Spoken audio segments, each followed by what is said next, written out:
across the UK, on DAB+, on YouTube, on your mobile, and on your side. This is Talk.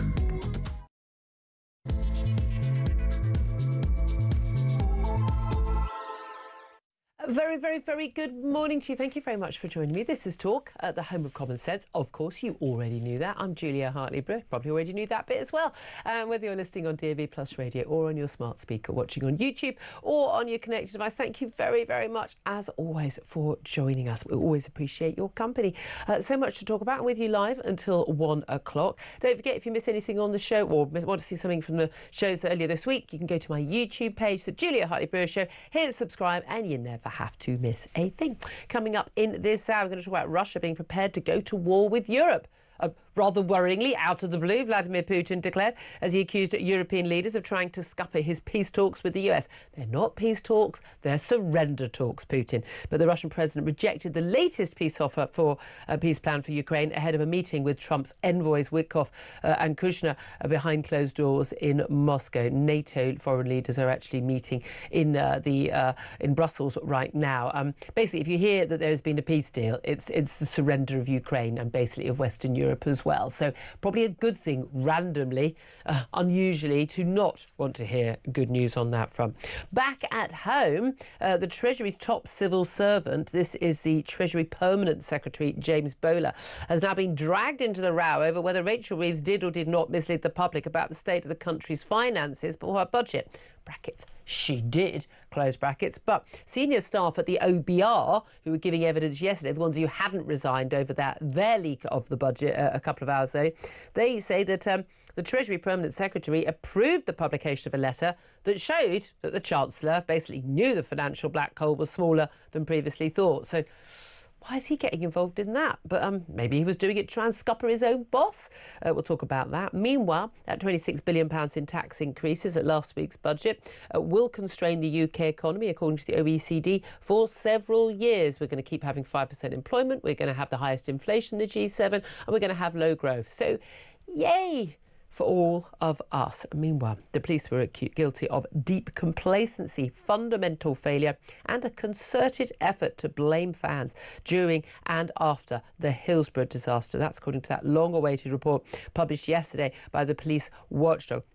The Independent Office for Police Conduct spent 13 years carrying out the largest ever independent investigation into alleged police misconduct and criminality into that 1989 football match tragedy, which left, of course, 97 people dead.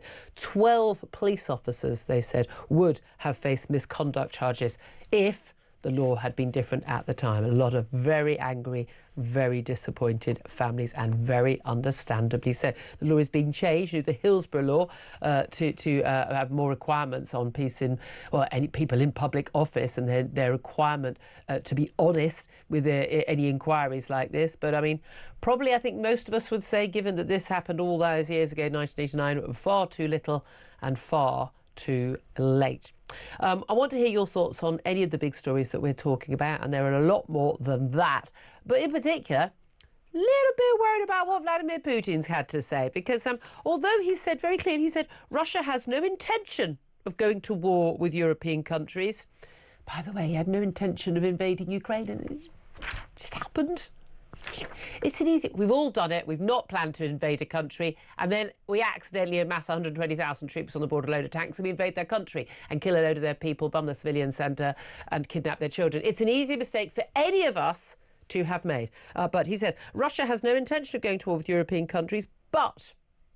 Yeah, I don't like a but after that statement. But if Europe starts a war, Russia is ready right now, and then Moscow will have nobody to negotiate with. Europe has no peace agenda, he says, and is now hindering US efforts to resolve the conflict. Well, I mean, it's a surrender plan that's on the table from Trump and Putin, and so no, we're not willing to sign up to that, and certainly no, neither is Ukraine.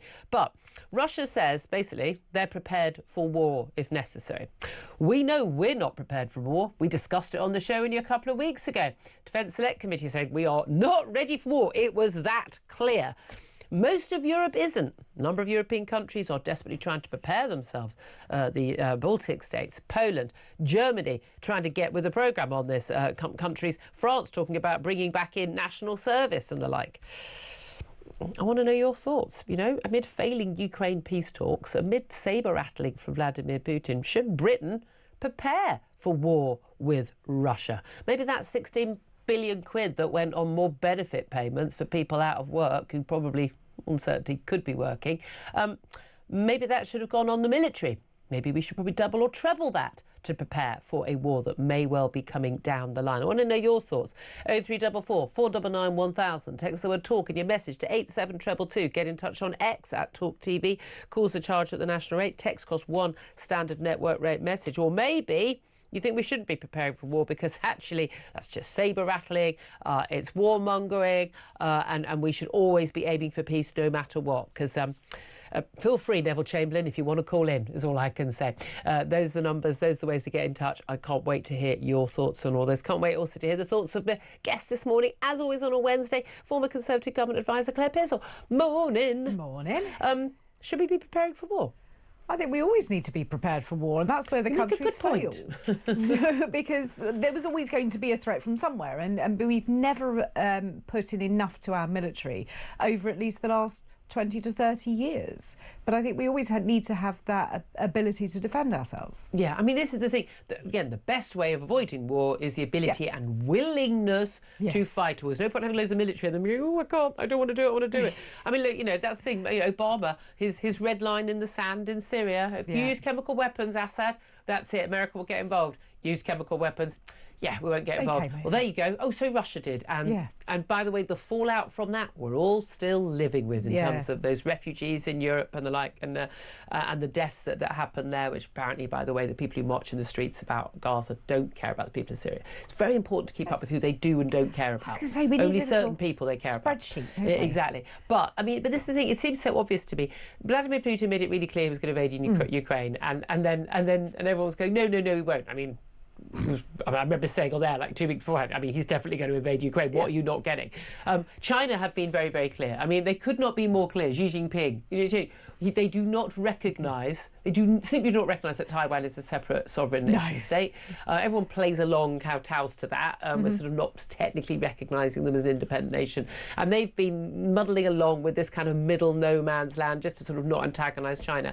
Xi Jinping has been very clear. China will retake Taiwan, whether by violence or any other means. Yes. They may not even need to use violence, the way they could blockade the country and the like. The impact of that on our economies in the West will be catastrophic. You think Ukraine was bad, you think lockdown was bad, you ain't seen nothing yet.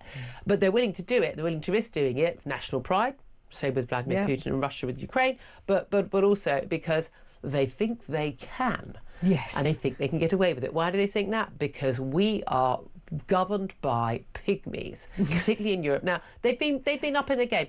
I've been very impressed with Friedrich Merz in Germany. Yeah, although Germany, you need to stop basically helping Ukrainians with weapons to fight Putin while you're buying your gas still. A bunch of their gas is still bought from Russia while you fund the Russian war effort. You really need to get your act together there, and that's the madness of their net zero project. We were probably ahead of the game on a lot of this. Boris Johnson, all credit to him on that front. But at the end of the day, we don't have the army, we don't have the military hardware, we don't have the jets, we don't have the tanks, we don't have the bullets, we are not able. It's very clear we're not able to fight a war right now.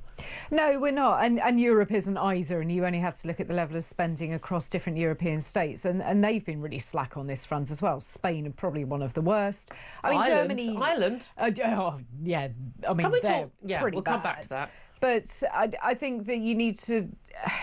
Germany have got their own set of issues because they can't increase their military size too much too soon, because given history's purposes we can't do that. What happened 100 years and 70 years ago. But that is coming back, and they're looking at voluntary conscription basically, but same as France. So I think everybody's now coming round to thinking that they need to do it, but it isn't going to be enough. None of us, not one European state, has enough to be able to carry this war on. Exactly. I mean, thank God for the Polish. You know, they've been getting their act together for quite a long time. Wonder why? Oh, because they face the next threat.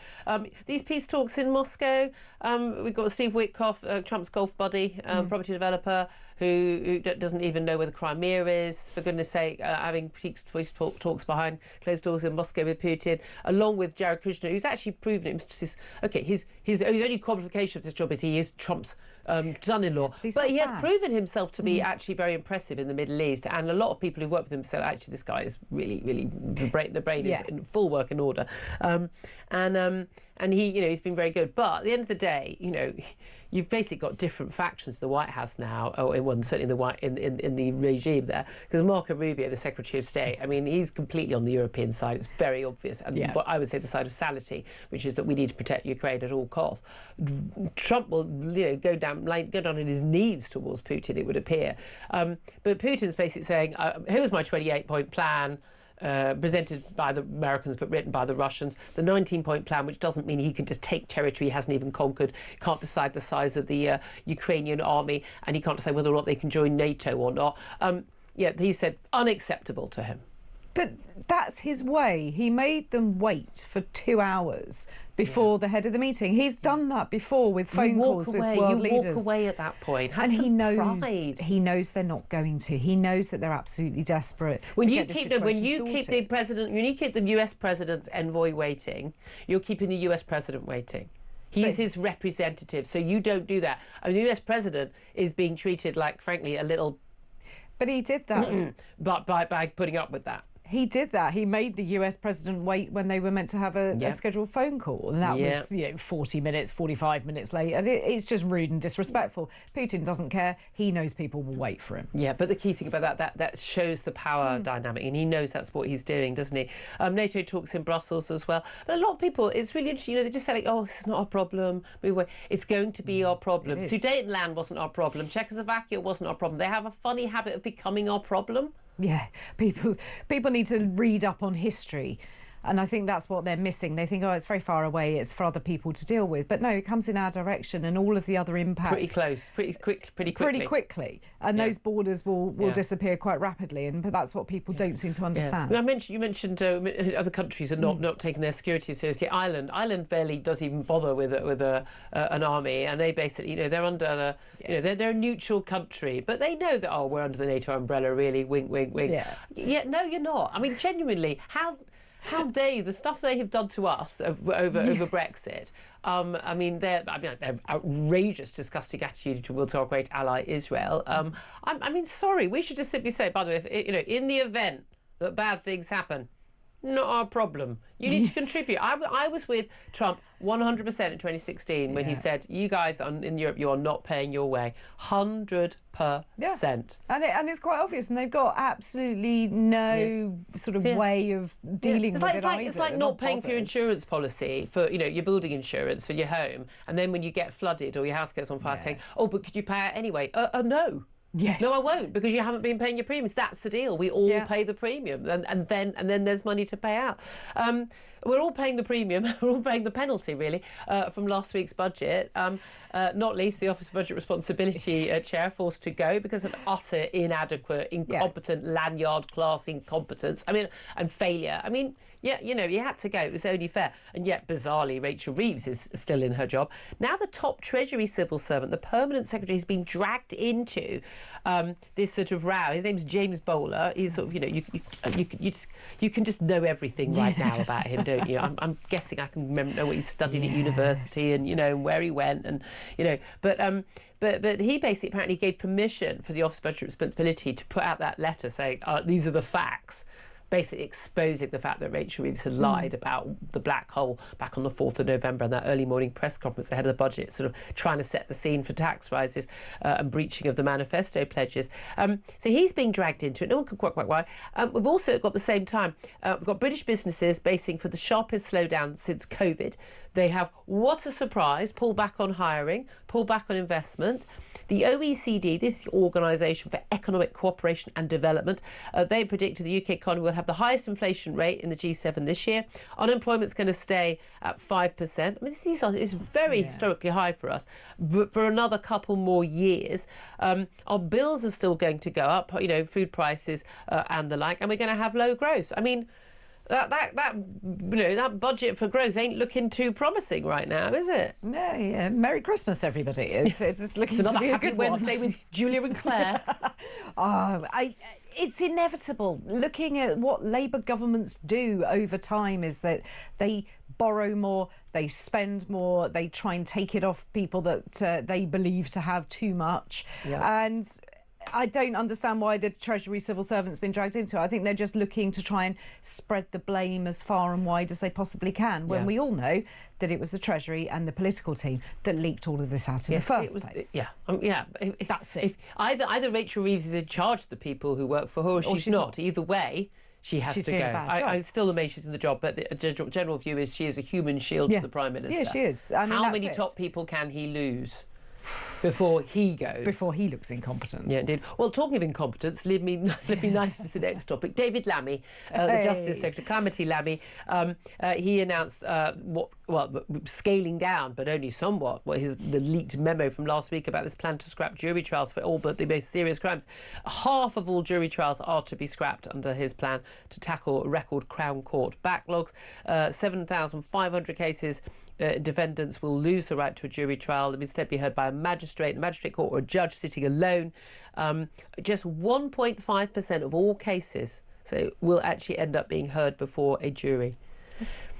It is this extraordinary attack on our fundamental democratic right, the one which only 5 years ago David Lammy, as Shadow Justice Secretary, was defending, fundamental to our democracy, the right to be judged by our peers. I think this is a real concern. Now, we're told this is about tackling the backlog. There's no real evidence this is the main reason or even a major reason at all why there is a backlog. No, and you speak to anybody in the legal profession and they say the backlog is absolutely nothing to do with juries. It is about the ability of courts to deal with the cases that they've got. Perhaps if they opened and read things more, sort of earlier in the day rather than at 10 o'clock in the morning to start, maybe at 11. There's a whole last minute, even like barristers being given a case the day before.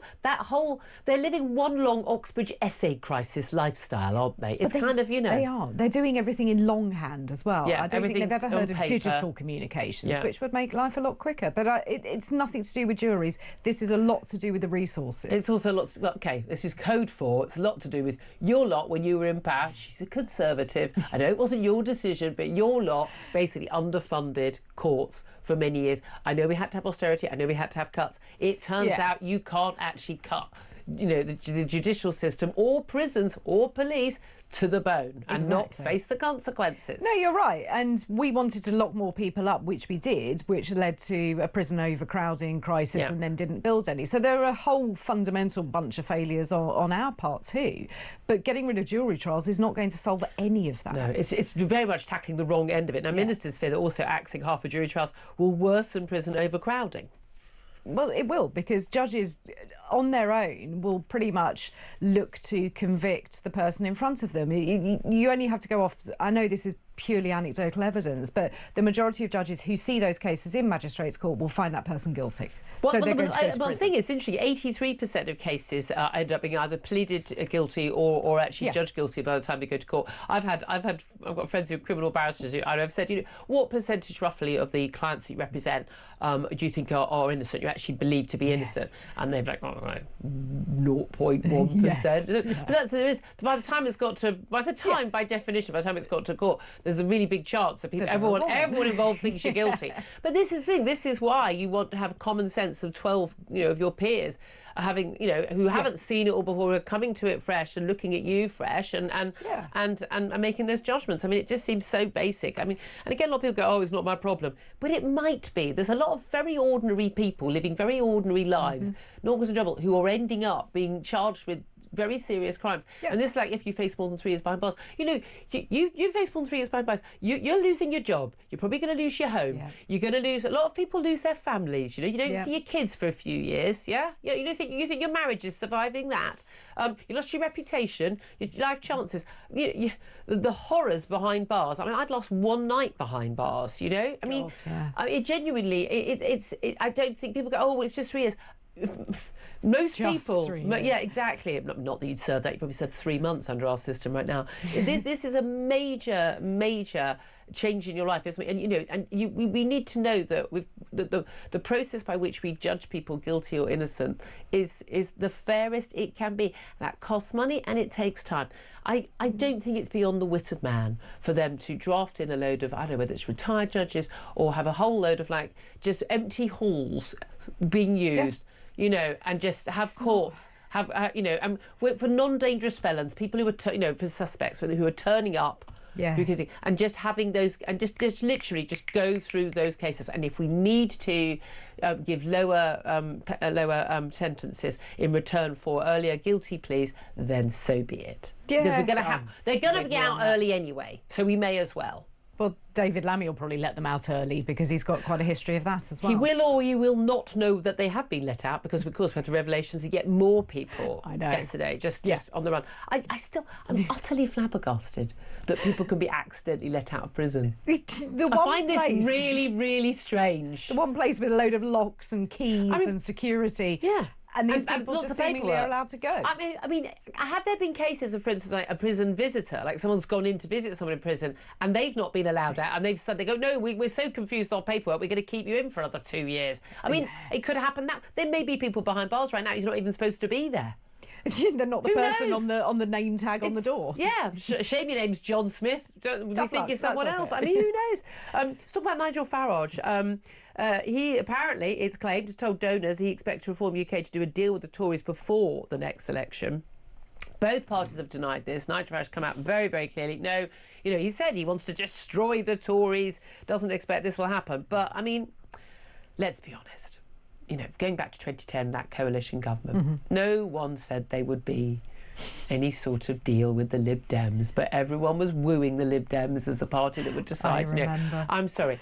There will be a deal between Tories and Reform after the election if neither can form a majority. Full stop. Of course they will. I mean, and also, even the people who go, I hate Reform from the Tories, the people in the Tories who, the Reform who hate the Tories, those people are going to be going, I've got that, or I can have a Labour, Lib Dem, Green, Jezza Party coalition. Can you imagine that? I mean, that's the worst of all rainbows going on there, isn't it? To be fair, I mean, they would last about 3 hours, not even days, without some They'd sort all of fall out fallout with each other, wouldn't they, as to who was going to hold the talking stick at this particular moment. They would have a talking They stick. Would. The lady with the blue hair and the nose rings. Yeah. Do I think that Reform will do a deal with the Tories? No, I don't. I Give really me a don't. break. No, I don't. I mean, this is Reform who stated that all Tory MPs were useless rubbish, didn't deserve to be anywhere, and have taken them in now. The ex-Tory They've taken MPs. a lot of sort of not a chance to get another job MPs. No offence, quite a lot of them. Yes, but they've been welcomed into the fold. Well, some of them I've got some big questions about because I would say not true believers, shall we say. There's a lot of that, and you could go down that list and we can all have our views on them. So do I think that will happen? No, I don't. I really don't. I can't see it. Neither leader is going to want to give up the power that they particularly have to share it with the other. They're going to do a deal. I want to hear your thoughts on this. Do you think that Reform and Tories will do a deal either before the election or after? I don't think before the election. I think that would be actually bad for both of them, other than that very sort of, it turns out we're just not campaigning very strongly in Clacton and we're not campaigning strongly in some other strong Tory seats if you're Reform. They're going to do that. Of course they're going to do it. These unofficial deals kind of happen anyway. After the election, if Reform can't form a government on their own, or Tories, who knows what's going to happen the next few years, can't form a government on their own, they're gonna do a deal. What do you think? 0344 499 1000. Do you want them to do a deal? I'd love to know whether you want them to or don't want them to. Just finally, I just want to ask you one other story. Girl Guides have announced, very much through gritted teeth, definitely not happy about this at all, the headline is trans girls will no longer be able to join the Girl Guides or Brownies. No, boys will no longer be allowed to join the Girl Guides or the Brownies. The clue being they're Girl Guides, not Boy Guides.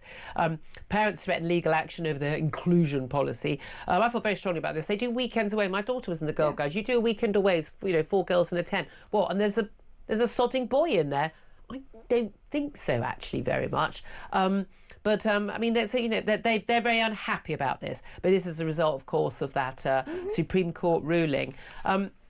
Right decision? Of course it is. I don't know anybody that would really say it wasn't. Well, most common sense people will say they're girl guides. You don't have boys. Yeah, but exactly. But isn't it fascinating though that the headlines, even like this is the male, trans girls. They're not. There's no such thing as a trans child. A boy who has been told quite wrongly that he may be a girl, has been born the wrong body. A poor child that has been probably, frankly, let's check the hard drives of the parents at this point. No, I'm sorry, but why why parents playing along with? Don't tell your child isn't Superman or a ballet dancer either. Your child isn't a dinosaur. Your child is the sex they were born, and they will be for the end of the time. And they can wear what they want. If they want to wear ballet tutu, fine. No one cares. But they're still a boy in that scenario. But that said, a lot of people pointing out why are girls still in the Scouts? The Boy Scouts opened up to girls back in '76. Since 2007 it's been compulsory for Scout troops to have girls in, even though it's set up for boys. You've got the girl guides, you've got the boy guides. There are plenty of other groups that could be communal. I mean, why I don't know why should girls get a group that's on their own and boys not? That seems unfair to me.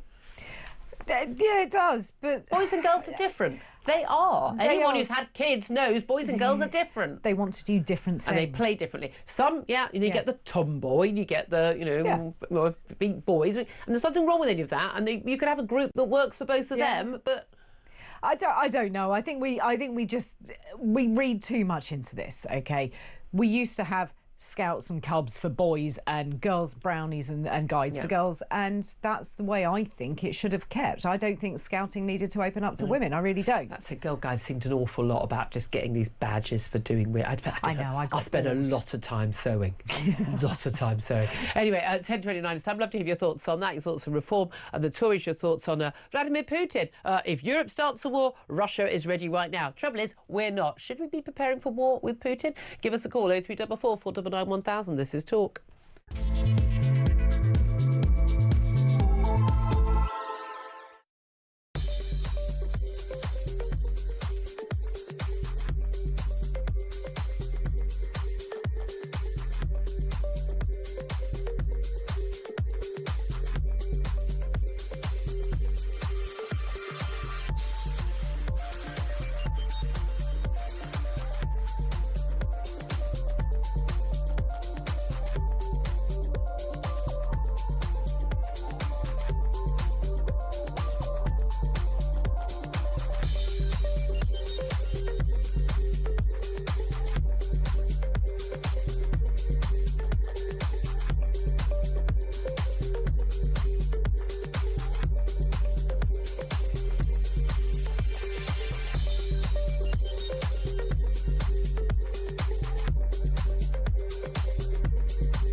Big news coming this December. Our Talk TV app is moving to the Talk app. You can watch, catch up and listen to all your favourite shows and podcasts anytime, anywhere, all on the Talk app. From Monday, 1st of December, the Talk TV app will no longer exist, so don't miss out.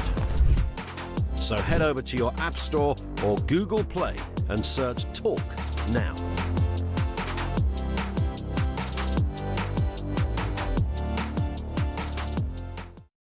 UK on DAB+, on YouTube, on your mobile, and on your side. This is Talk. Good morning, welcome back to the show. I'm Julia Hartley-Brewer. This is Talk. Let's get straight to your phone calls, 0344 499 1000. Faye is in Hastings and wants to have her say about, Vladimir Putin saying if Europe starts a war, Russia is ready right now. Should we be preparing for war, Faye? Well, I have 2 grown-up sons, and I don't want them to go in war with Russia. I don't want them to either. Well, you have a daughter. She'll be going in conscripted too if she's over 18. Yeah, so I don't want any of us to have to go to war, but that's not the question. My mother lost her brother, a 21-year-old, and her father during World War II. And where did it get us? A surveillance state, mandated vaccines. Faye. Where did it get us? Not ruled by the Nazis. That's where it got us. OK, Julia, it's fine. You carry on. But a digital ID is coming. Mandated vaccines, and you were almost agreeing with them at the time. Excuse me, Faye? No, Faye. Sorry, that's absolute nonsense. I wasn't almost agreeing. I stood out against mandated vaccines every single day from day one. Thank you very much. Well, then don't lie about me. The Ukrainian people, what do they want? They don't want conscription. They don't want their men checked when they walk down Ukrainian streets. Of course they don't. No one does during war. They don't want it. And they are forcibly detained. They're sent to the front line. Yes, and it's called war. Die. And we don't want this. No, Faye, that's not the question. The question isn't, do we want war? The question is, should we be preparing for war? Because, like the Ukrainians, we may not get a choice. We may not get a choice, but the thing is, we need agreements. We had the Minsk agreements of 1 and 2, and they were reneged on by both sides. We need good negotiators, not Boris Johnson. Look at the mess, and certainly not Tony Blair. Those people just make a mess of the world. We want less. You think we can negotiate involved. with Putin? I don't know a thing about Putin. All I know is that the war is bad. We are being drawn into something this country, do not want to be involved in. You ask anybody in the street, they don't want it. No, I don't. No one wants. The Ukrainians don't want to be in a war. No one wants to be in a war. The Russian people probably don't want to be in a war. They don't get a choice either. Sometimes you don't get a choice. We didn't want to be in World War II. Didn't want to be in World War I. Didn't want to be in the Falklands War. But sometimes you don't get a choice. We are drawn into wars because people make money for wars. They invest in both sides. There's some people make money from wars, but we're largely the main wars we get drawn into is because you have someone who attacks, and then you have to defend what's been attacked. So you're basically saying, I don't want my sons to go to war, I don't want my daughter to go to war, but we don't want to go to war at any cost. There will always be a cost. Like there are other countries that would concern me a lot more than Russia. But as far as I can see, this is a two-sided thing, and we need to do. I don't particularly like Trump, but he at least is trying to do something. He's trying to surrender Ukraine to Russia. That's not trying, is it? For instance, the Donbas agreement should have allowed the Russian people to speak Russia in Donbas, but the Ukrainians loads of people spoke Russian.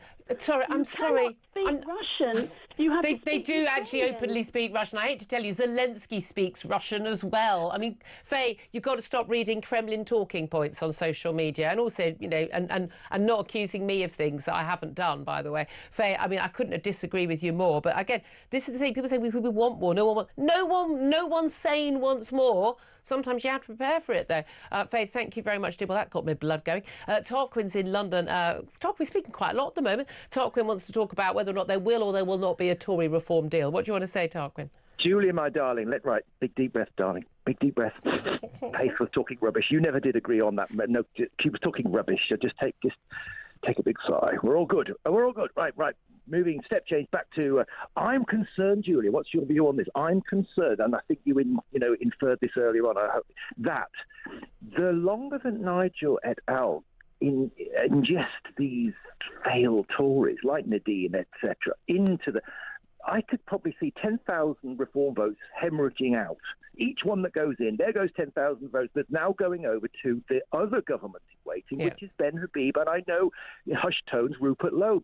Rupert Lowe is hugely popular. Look at the statistics on Twitter. He's really big on social media. That doesn't translate into actual votes. I'm sorry. He talks a lot of sense on a lot of things, but...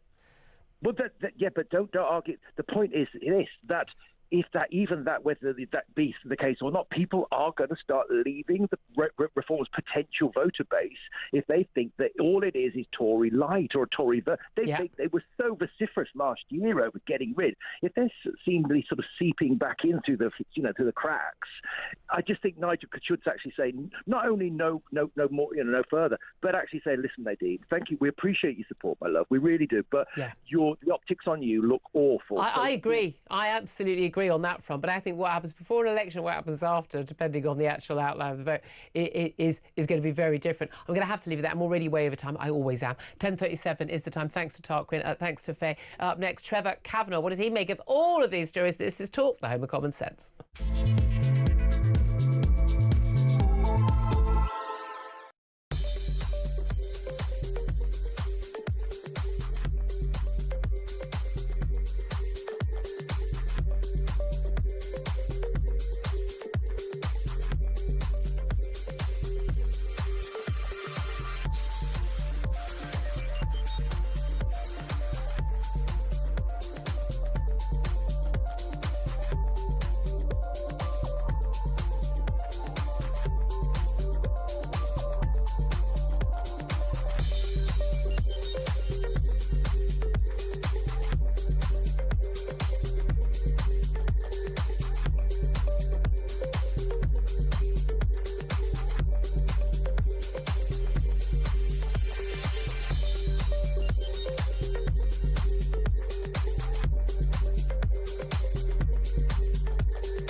Across the UK, on DAB+, on YouTube, on your mobile, and on your side.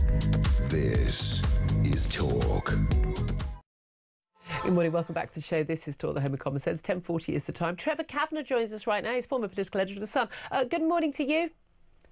Hi there, how are you? Very well indeed. Thank you so much for joining us. I must ask you, just first of all, the conversation we just had with my caller Faye, and apologies for keeping you waiting there, about whether or not there will or will not be a deal between Nigel Farage and the Tories, whoever's leading the Tories at that time, between Reform UK and the Tories before the next election or possibly after. You and I have both been around a long time. If there's a chance for there to be actual power, if they won't do a deal before, they'll do a deal after, won't they?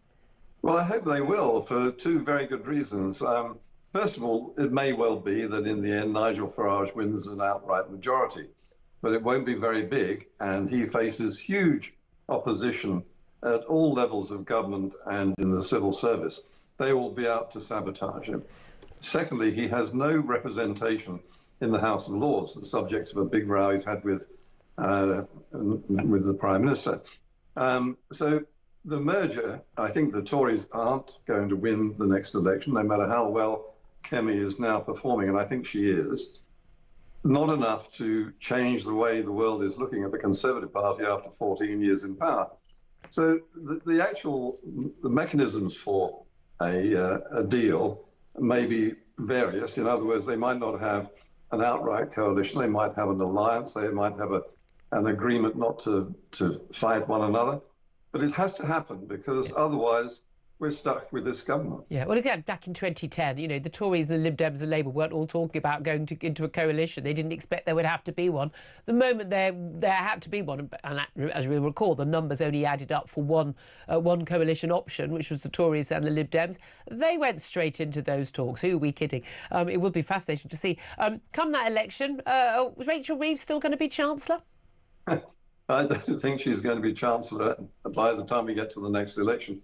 I mean, the attacks on her, which are now fully documented and justified, not least the way that the civil service, the OBR and the Treasury have effectively sabotaged her budget in a most extraordinary way. I mean, when we were in the House of Commons lobby together, Julia, you will remember that nobody from the Treasury leaked in this sort of way. I used to play golf with a very senior Treasury official, and it was a waste of time. He never told me anything. But now they tell you everything, literally, and they are prepared to sabotage the Chancellor of the Exchequer by leaking very, very damaging material. Well, it does seem the head of the Office for Budget Responsibility, he's gone, and quite rightly, of utter abject incompetence when it came to the early leaking of the full budget. But again, pretty much everything in it we already knew because it'd been leaked by Treasury officials. I mean, and they either did it, political aides, they either did it with Rachel Reeves' consent, or they did it without, which case, wow, she should go, or if they did it without her consent, in which case they should go. And what the bizarre situation we've got now, though, is that the Treasury Permanent Secretary has been dragged into this, the most senior civil servant of the Treasury. It turns out, according to evidence given at a Treasury Select Committee yesterday, that he had actually basically okayed the publication of this OBR letter. It gets rather complicated, this, basically throwing Rachel Reeves under the bus and revealing that she was basically lying to us when she did that early morning press conference on the 4th of November, setting the scene for manifesto breaching tax rises because there was this massive big black hole in the public finances when she knew categorically there wasn't one. No, and we keep using words like unbelievable, unprecedented, extraordinary, and yet this is now the way of the world in British politics. The civil service has a life and a sort of momentum of its own. Yeah. It does its own thing, particularly the Home Office, which is famous for it, but almost every other department too, leading right up to the very top. After all, the Prime Minister is the First Lord of the Treasury. He can't control them either. Yeah. Things are definitely going horribly wrong. I wonder what you make of what's going on in the Department of Defence. We found out only a few weeks ago from a Defence Select Committee report that we are simply not ready for war. Vladimir Putin said yesterday, very starkly, I mean, although, we must caveat that he did say Russia has no intention of going to war with European countries. I mean, apart from the one he invaded, Ukraine. He says, but if Europe starts a war, Russia is ready right now. How worried are you and how worried should we be? And should we start preparing for war? We should long ago have prepared for war. That's how you stop wars. And unfortunately, we ran up the white flag the moment that this government was elected last summer. And the amount of money that they promised to spend on defence has actually shrunk. We need equipment and men and machines, and we need the sort of technical know-how to defend this country and in alliance with NATO. We've been calling for everyone, and America certainly has been calling for NATO members to up their spending on defence. And we've been echoing him, a little Sir Echo, but we're not doing it. No. And our equipment is absolutely obsolete. We're not going to be a major partner in any war that starts. But on the secondary part of that, I don't think there's going to be a war. I think that Putin is bluffing, not for the first time. I suspect he doesn't have apart from the nuclear weapons, he has virtually no armed forces worth the while anyway. Well, this is the thing. I mean, he's had such losses. He doesn't care about his own men, just cannon fodder to him. But this is the thing. He wants to go to war, ready to go to war if necessary with Europe.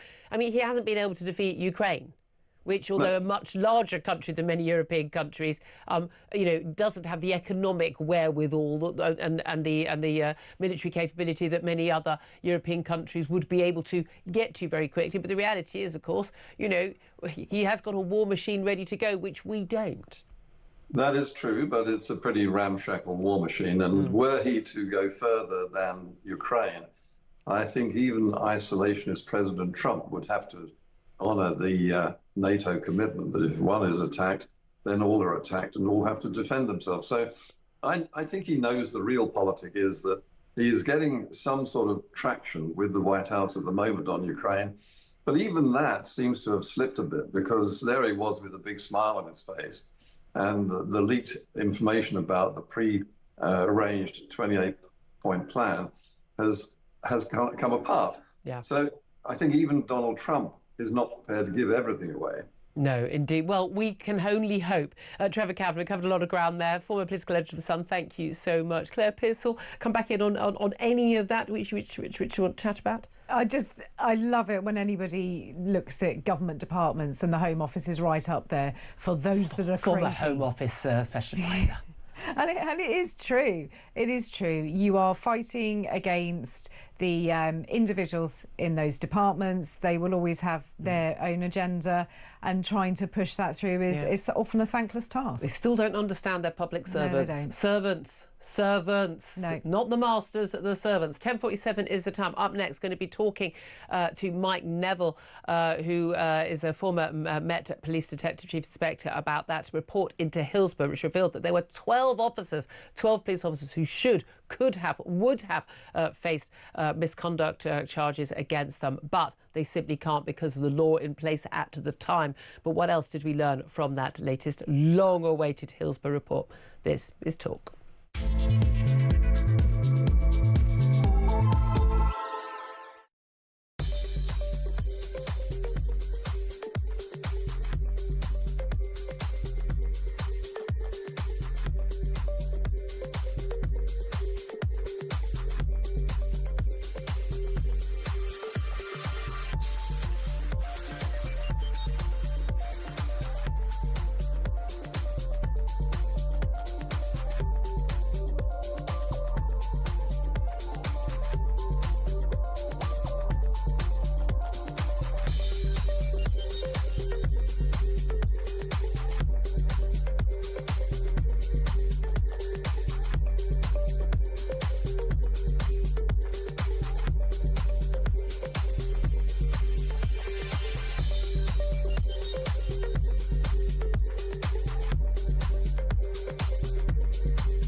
Big news coming this December. Our Talk TV app is moving to the Talk app. You can watch, catch up and listen to all your favourite shows and podcasts anytime, anywhere, all on the Talk app.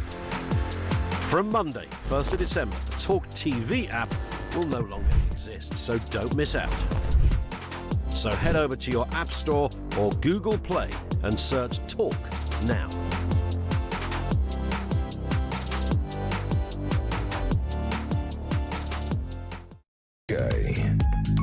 On DAB+, on YouTube, on your mobile, and on your side. This is Talk. Good morning. Welcome back to the show. Let's talk right now about that report that came out just actually as I went off air yesterday, the Hillsborough report, the long-awaited latest report, this one by the Independent Office for Police Conduct. It spent 13 years.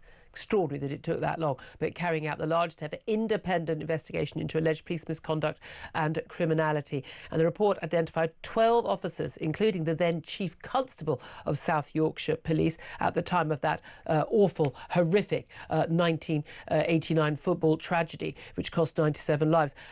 They identified 12 officers, including that Chief Constable, who would have had a case to answer for gross misconduct had they still been serving.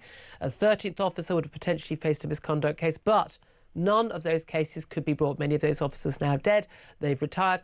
The law at the time was that once you're retired, once you've left the service, you cannot be brought, cannot face those charges. A lot of disappointment from the families. But is it better that we at least know we've had the identity of those officers?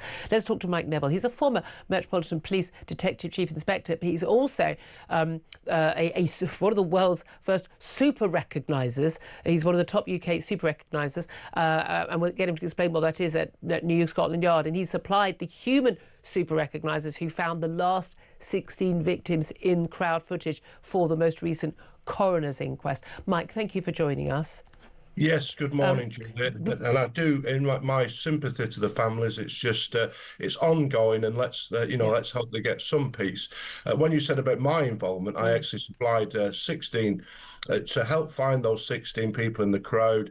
And one of my officers found some footage of one of the victims actually walking to the ground with a big smile on his face, and that was given to his mother. So, some consolation there, I suppose. But what we see here is I was actually a young PC in 1989 when this match happened. That's how long ago it is. And of course, as you've identified, the chief constable's dead, others are dead. Chief Superintendent Duckenfield was charged with manslaughter, and he was tried in 2019 and found not guilty. So the families haven't had much any sort of closure on this, really. And I've got to say, I've seen the awful footage. You can only hope that the police are far more professional these days. When I was a young policeman, I remember leaving the army, where in the army you would be briefed about what you were doing when I was on patrol in Northern Ireland. I remember going to my first football match, and the sergeant said, "Who's done this before?" And one PC said, "Me." And he said, "Well, you tell everybody else what to do." And it just seemed utterly unprofessional. And then I went to another football match where there was a briefing, and the chief inspector spoke about the fans as though they were animals. And I thought to myself, this was at Charlton Athletic, and I thought to myself, 2 weeks ago, I came here to see my hometown. I was one of those fans. I was one of those animals who you discussed. So the actual policing of these events has improved dramatically, I would suggest. And again, look, we've had issues with issues with the allegations against fans in only recent football matches, haven't we? But again, 36 years on, I've been talking about this all of my adult career, this Hillsborough disaster, and I can remember being on air when we first had the inquest. They actually went through, there was no guilt on behalf of the fans. This was absolutely life-changing for so many of those who lost loved ones, and again, some of them were children, and the way that they were castigated. Look, and I know a lot of people still angry at the Sun newspaper, for whom I write a column, but they were given information by the police which they believed about what happened, and the police lied, they lied, they lied, and they lied, and they lied, and they lied again. And it's a terrible miscarriage of justice. But do you really believe that things have changed that much? Because all the evidence suggests that actually police forces always try and cover up. People cover up for their own. They look after themselves and their colleagues. And I don't have any faith. I just don't have any faith that the same thing couldn't happen again. In general, I would say the policing of things like football matches has dramatically improved. But we also have the scandal in the West Midlands, don't we, where we're banning Jewish fans from attending. And I think what a lot of police officers I speak to, what their grievance is, if it had been a detective constable and a sergeant who'd made these mistakes, they would have been hauled over the coals and ruthlessly punished. Senior officers, too often, it's all covered up. And we see, don't we, the cases of the grooming gangs in Oldham, Rochdale, Telford, all these sort of places, where senior police officers have actively allowed it to go on, more concerned about their career prospects than the children who have been raped and assaulted, and they're allowed to walk away. And this is a real feeling. I saw this on a retired officers' Facebook side today about this actual issue. If it was junior officers, they'd be hung, drawn and quartered, but the senior officers always managed to get away with it. Yeah, absolutely, that is always the concern, isn't it? It's interesting listening to some of the families yesterday talking about how this Hillsborough law is being brought in, which is going to make it a requirement that people have to be on. Public officials have to work with and be completely honest about the situations. When there's an inquiry, you think, I would consider that a given. I find it absolutely extraordinary that is not already the case. Well, you've already got a chancellor everybody's accusing of telling lies and all this. So how far down it's absolutely scandalous, isn't it? We just seem to be in a situation in this country. We used to have what you could say men of honour. I'm a bit of a historian, and I read about, a former Chancellor of the Exchequer just after the war. He released some details he shouldn't have resigned on the spot. A man of honour. Nowadays they cling on, they will not go. But again, and then we got Chief Constable saying West Midlands Police. I mean, the evidence that was given by West Midlands Chief Constable in the Commons the other day, frankly, laughable. absolutely laughable what they said. No way these people should be in these jobs. They're clearly incompetent and clearly dishonest. But they're still there. I just don't have any faith that in the same circumstance, okay, there's different policing now, things have changed, over the years, there are certain lessons are learned. But in terms of attitudes to the fans, in terms of attitudes to sort of, if in doubt, when things go wrong, nothing to see here, joining forces. We see this again and again. Look, we've also had, the report yesterday into, what happened with Sarah Everard and Wayne Couzens and the failure to actually tackle, people, men who are flashing and being caught for minor sexual offences. And if Wayne Couzens had been prosecuted for the minor sexual offences of flashing, perhaps he wouldn't have been, well, he certainly wouldn't have been police officer. He wouldn't have been able to use his warrant card to lure Sarah Everard to her rape and her murder. But there's this sort of like, oh, well, we'll just close forces, we'll link arms, and we'll just joke about an officer being called, Mr. Rape, and it doesn't matter. Well, I would say, to defend the Met there, because I often come in and criticise, if you look at the speed that they caught Couzens and ruthlessly prosecuted him. So ruthlessly prosecuted him. There wasn't a choice.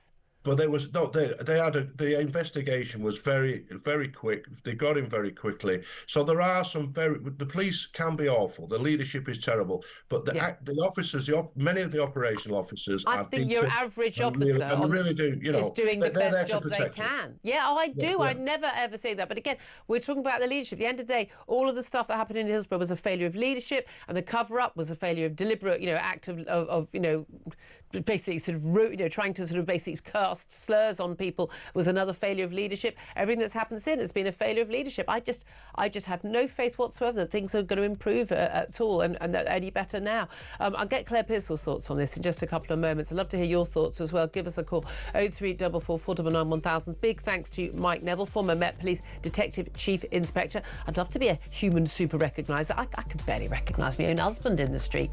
I'm terrible with recognising people, but he's one of the people who can do that.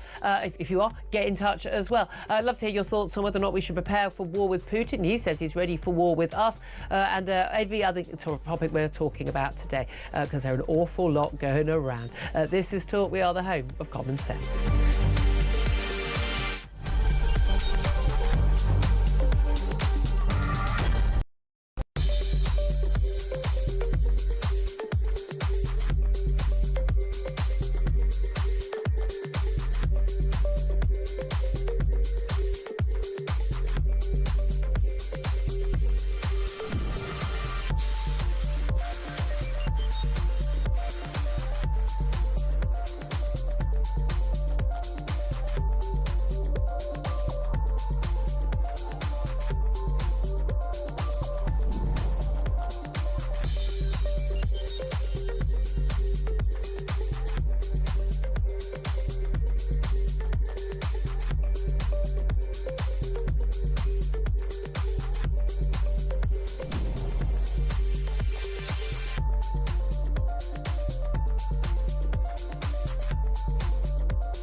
across the UK.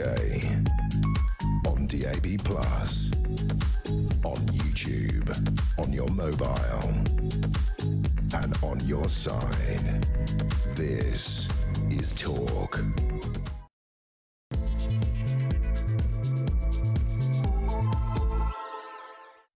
Good morning, welcome back to the show. It's fast approaching 3 minutes past 11. This is Talk, the home of common sense with me, Julia Hartley-Brewer. Thank you, as always, for your company, whether you're listening on DAB+ radio or on your smart speaker, watching on YouTube or your connected device. Always so lovely to have you with us.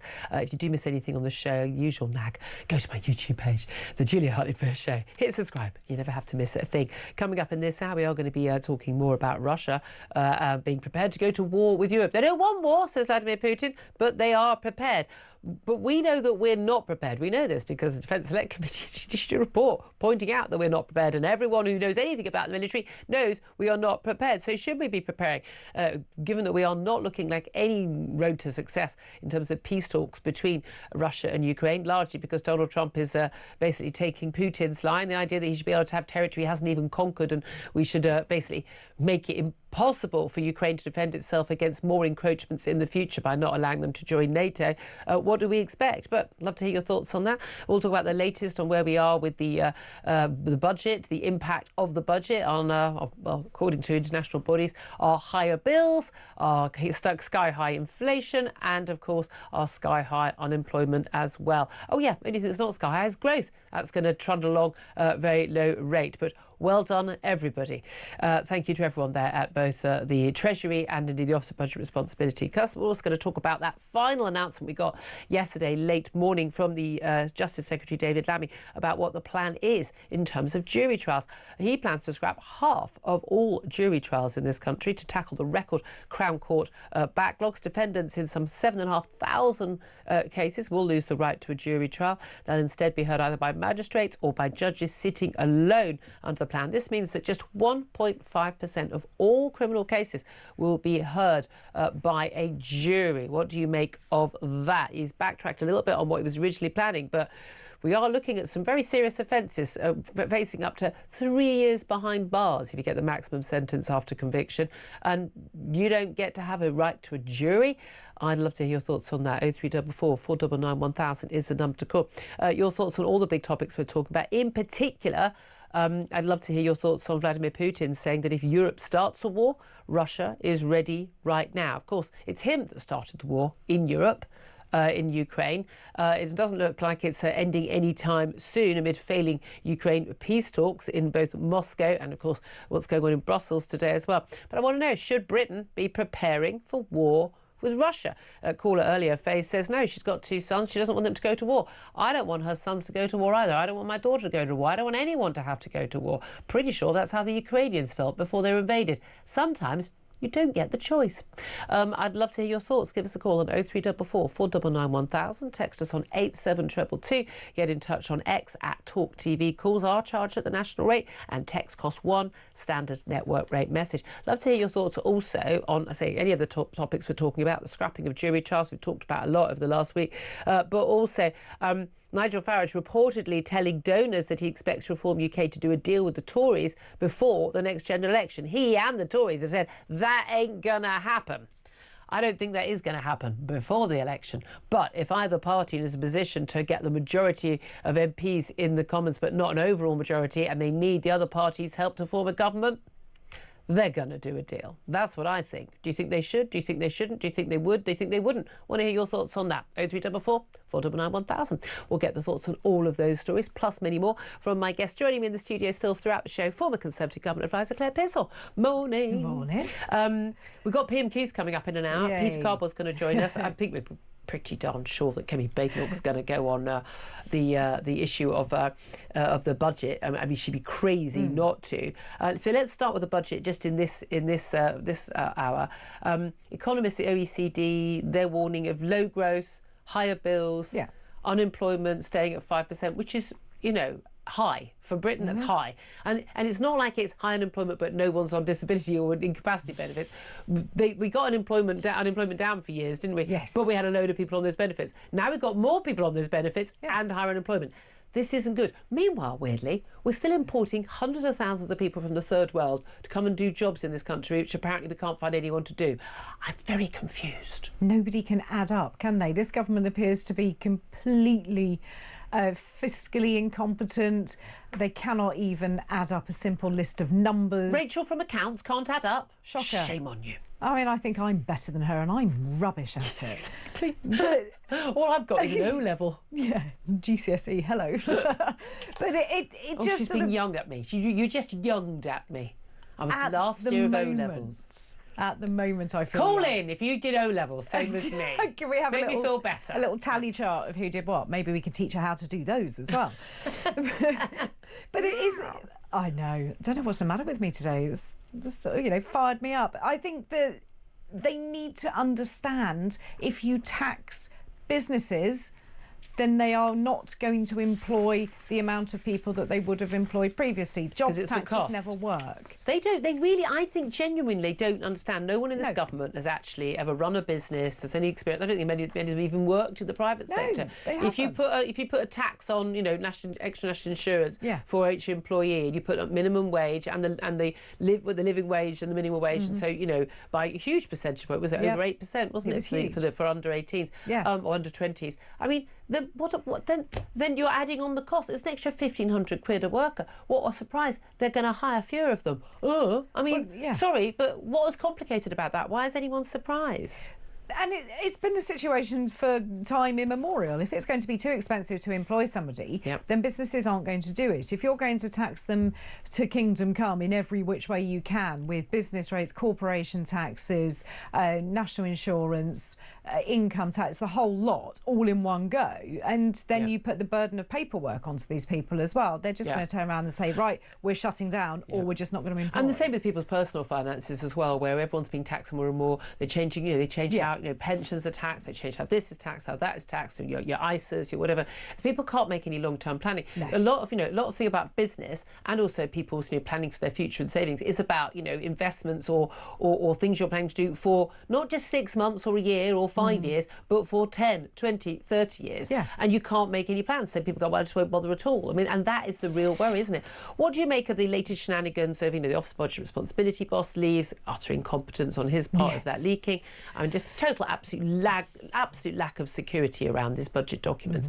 But he's now he's gone, but two of his aides basically threw the Treasury Permanent Secretary under the bus, saying, well, he approved this OPR report that exposed Rachel Reeves for having basically lied when she told the public that we were all going to have to, give up on this manifesto commitments and raise taxes.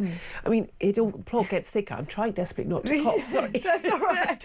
Yes, it does. I mean, it keeps on giving this particular report, doesn't it? So you've got the head of the OBR that's gone, and rightly so. They've got an IT system which is unbelievable. So basic, it is unbelievable. I've got an IT working husband who literally went, are you kidding me? Yes. Did he say WordPress? No one uses that. He said some words I can't repeat on air, but he was flabbergasted, as I think anyone who works in IT would have been. Yeah, I mean, even my son, who's 17, just sort of rolled his eyes and just went, why have they not got security around that then? Yeah. And it's like basic things like that. But you do wonder why everybody is now trying to chuck someone else under the bus. Who are they trying to protect in all of this? Because essentially the buck stops with the Chancellor and then the Prime Minister. And yet she hasn't gone and she is still there. We're being warned by the OECD. We're going to have lower growth, higher bills, inflation up, unemployment up. Such good news. I mean... never-ending good news, isn't it, in this place? Remember, a laser focus on growth. And they were laser focus on barely mentioned in the budget. Interestingly, very little mention. I mean, it is extraordinary. They're in the wars. We could be facing war with Putin. Vladimir Putin has said, and I do think this quote. I mean, he chose to just sort of come out and make this quote: "Russia has no intention of going to war with European countries." I mean, that's like your husband saying, "I have no intention of having an affair." Yeah. Why are you saying that? Why did that come up? I just asked you what you wanted for dinner. You know what I mean? Russia has no intention of going to war with European countries, but if Europe starts a war, that escalated quickly. Russia is ready right now, and then Moscow will have nobody to negotiate with. Europe, he says, has no peace agenda and is now hindering US efforts to resolve the conflict. Now, this is after the latest round of talks we've had in Moscow. Steve Witkoff, the President Trump's envoy, and golf buddy and his son-in-law Jared Kushner, who's rather saner and more sensible. They've been in these talks with Vladimir Putin. Nothing's come out of it. Basically, there's a 19-point plan from the Europeans. There's a 28-point plan from Russia and Americans, and they ain't going to meet in the middle because the Russians basically want to have all the territory they've conquered, plus a whopping great tract of territory more, which they haven't conquered. They don't want Ukraine. They want to halve Ukraine's army. They don't want to be able to join NATO. They basically want to leave Ukraine wide open for another future attack. After Crimea, then the Donbass, and then the rest of Ukraine. And nowhere the Europeans can agree to that, nowhere the Ukrainians can agree to that. But now this is quite a lot of sabre rattling. We're ready for war. We know that we're not ready for war because the Defence Select Committee did a report on that the other day, and everyone agrees we're not ready for war. So what happens next? It's difficult to see that we're going to get anything positive out of the talks. That, I mean, obviously they fell apart with Putin, but Jared Kushner and Steve Witkoff are now going to speak to Zelensky and have a nice chat with him, which will be a much more positive experience, I'm sure, all round. But I don't think that we are going to get any further forward. No. There is just nothing that anybody will put in front of Putin that he will agree to. He wants Ukraine, I think, as a whole, not just the Donbass. He'll never settle with it. And then he'll move on. And Europe is looking at his target. But it's interesting how it's always someone else's fault. Putin saying, oh, well, Europe has no peace agenda. It's just pandering to all of this. And it's like, well, hang on a second. We're not hindering the US. Yeah. You're the one who's hindering the rest of us by not agreeing to absolutely anything that's put forward. It is incredibly frustrating that Donald Trump just doesn't put his foot down. We know that we could... I mean, we talked to lots of guests and experts on this subject, and we'll talk to another guest in only about 20 minutes' time about this. But it is just extraordinary. Simply, absolutely, any country that buys the gas or the oil of Russia, end of, you are now unable to... Not forget the tariffs. You're unable to trade with the West, end of. By the way, Germany, stop buying Russian gas while you are funding the Ukrainian war effort. You're funding the Russian war effort at the same time, or just they're just literally even cancelling themselves out. But we could stop this war. We could dry up every single penny of funding that goes towards this war pretty much, within a couple of weeks, if Russia wanted to, which America wanted to, and Europe wanted to. I'm still amazed when they announced another sanction here, another sanction there. Every single one of those sanctions should have been in place within 2 weeks of that invasion. End of, nothing to discuss. The West has really got to get its act together, because we are dealing with very wily and very dangerous men in the form of the likes of Vladimir Putin, Xi Jinping of China, the mullahs in Iran, Kim Jong-un doesn't seem to be going anywhere in North Korea. We've got a lot of people we need to be learning how to deal with. And we've got to be stronger, we've got to be more united, and we've got to be willing sometimes, to take a hit ourselves so that we don't have to go to war. And our caller earlier faking, I don't want to go to war. No, I don't want anyone to have to go to war. But you have to be willing and able to go to war to prevent a war from happening. Of course you do. And I think that you're right. The sanctions just on paper are not really worth it. Why don't we start taking the assets and actually putting them back into Ukraine? Every single penny in those European banks from Russians should have been spent on the war effort. Not a penny of our taxes. Properties, yachts that have been seized, all of it. That needs to happen, because that will focus some minds. Because we haven't done it, we've only threatened. The US plan is to give that money back, for God's sake. I mean, it's absolutely crazy. It really is. It's all kleptocratic. It's all, this is all, dodgy money anyway. And by the way, especially London as well, our banking system has been propped up by basically dodgy Russian money for a very, very long time. And, it really shouldn't have been. I'm sorry, it really shouldn't have been. Let me come back to Hillsborough, because we spoke to Mike Neville, who was involved in that Hillsborough sort of investigations, and that report we had yesterday. I mean, it's just report after report after report. I think the key moment really was the inquest way back when. It would have been 10 years ago, but best part of. Where it was very clear ruling, absolutely clear ruling that there was no, there was no, misdeeds by those who lost their lives. Those 97 who eventually ended up losing their lives, the Liverpool fans, back in 1989. But the news that there are 12 police officers who would have faced gross misconduct charges, but because they're either dead, obviously can't face them, but because they're retired now, and the rules are that, at the time, if you retired, so this is what used to happen, you get accused of something, you're 10 take retirement, you keep your pension, you Yeah. go away quietly, nothing, nothing to see here.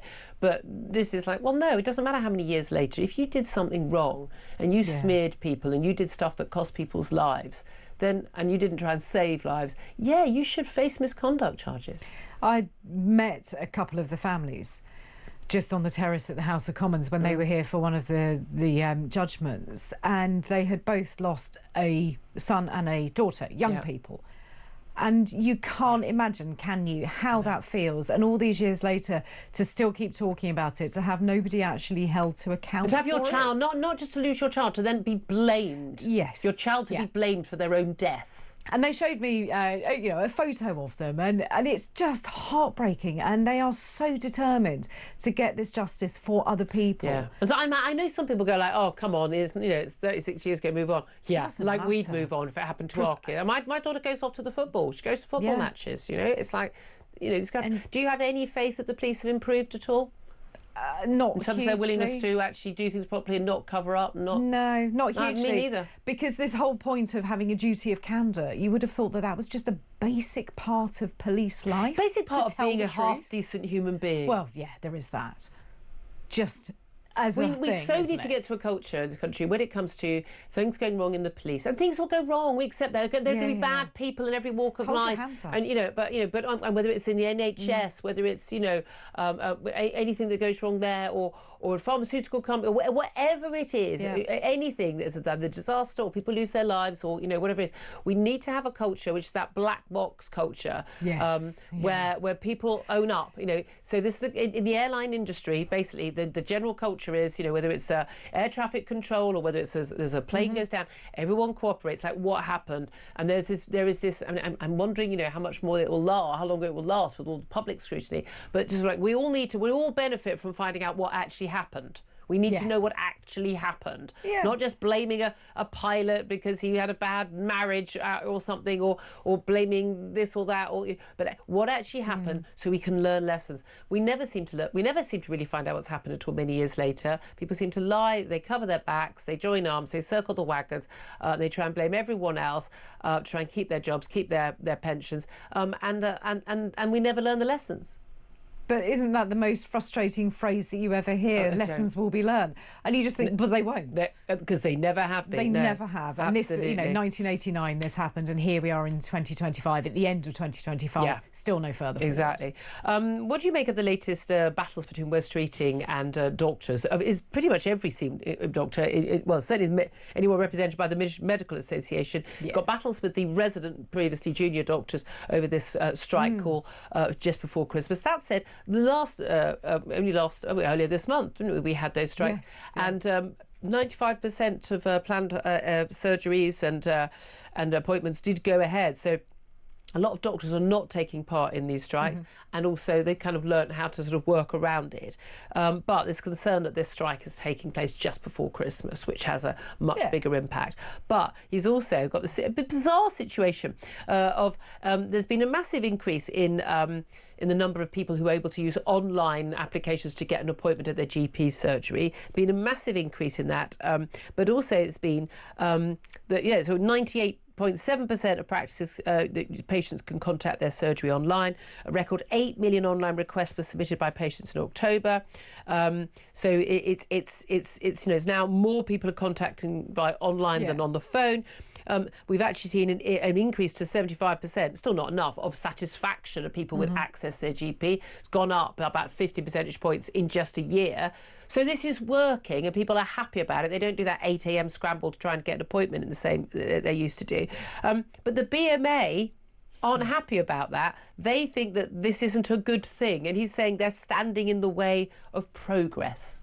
It's amazing to hear a Labour Secretary of State come out with something against a unionised... and the public, and in the NHS, the deified NHS workers. Exactly. And I think he's absolutely spot on. I think they are holding it back. I think they are stopping progress. I mean, there is a lot more that needs to be done with the online access.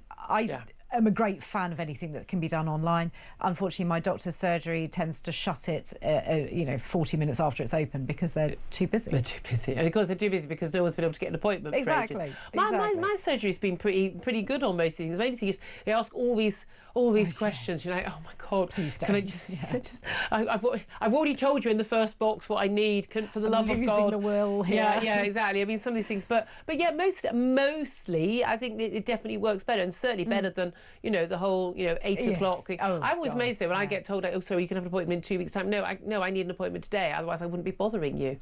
Yeah, I'm not planning for the future here. No, I wouldn't be bothering you. 24 to 48 hours. I'll wait on the line. But I'm just that person. A lot of people don't do that, but they should. What do you make of these weight loss jabs? Apparently, they can cut the number of sick days people take in half because a study of 700 NHS patients using jabs like Wegovy and showed a significant boost to productivity, reduced pressure on the health service, and their time off sick had halved from 2.5 days a month to just over 1 day per month. I'm just flabbergasted. There are people who take 2.5 days off a month off sick. Genuinely, I worked here for my first 7 years, I didn't have a single day off sick. And I was doing a 5-day working week, getting up at silly o'clock in the morning. I didn't take a single day off sick. What is wrong with all these people? Why are you off? Why are you off for 2.5 days a month?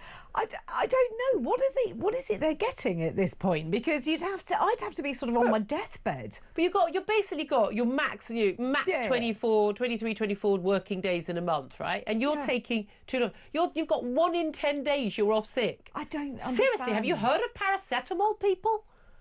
There is nothing that serious. When I broke my pelvis, I still managed to work from home, and that was really painful. But lots of people have but if someone's got a job where they can't work from home, that's different. Yeah. But I you still pull your managed back and to you're a do builder. it. You're not much sodding use working from home, are you? But I could have realistically taken that time off, but I didn't. Yeah. Why would you? Because if you can still do something, you would work. do it. Yeah, it is weird, isn't it? Let's also just talk just finally about scrapping all jewellery trials. We're going to be talking about that more in the next half hour. Do you think, you've worked in Parliament a long time, you've been around these people, do you think they're going to be able to stop David Lammy scrapping jury trials for basically everyone but like 1.5% of crimes, the most serious crimes? Because there's no mandate for this in the manifesto. It does appear the entire judiciary, the entire legal world is opposed to this. A lot of MPs are opposed to this. Will the Lords be able to stop it? I think so. I think there is so much wrong with what David Lammy is proposing that I can't see it getting through the House of Commons at all. I thought we were just going to end with there's so much wrong with David Lammy. I should have just ended it there, really, shouldn't I? Full stop. There we are. Discuss. You think they can stop it? I do think and I think they will. And let's face it, they do U-turn when things get difficult. But of course they do. A little bit of negative press and they tend to come right back. This is true. 11:25 is time. Love to hear your thoughts on all of this. Love to know what you make about whether or not we should be preparing for war with Russia, whether we like it or not, whether or not you think that actually the war between the Tories and Reform UK will end in the event of a general election, either before or after, with some sort of pact. The scrapping of jury trials, what the hell is going on with our economy? You name it. I want to hear your thoughts on it. Give us a call, 0344 499 1000. This is Talk.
Big news coming this December. Our Talk TV app is moving to the Talk app. You can watch, catch up and listen to all your favourite shows and podcasts anytime, anywhere, all on the Talk app. From Monday, 1st of December, the Talk TV app will no longer exist, so don't miss out. So head over to your App Store or Google Play and search Talk now.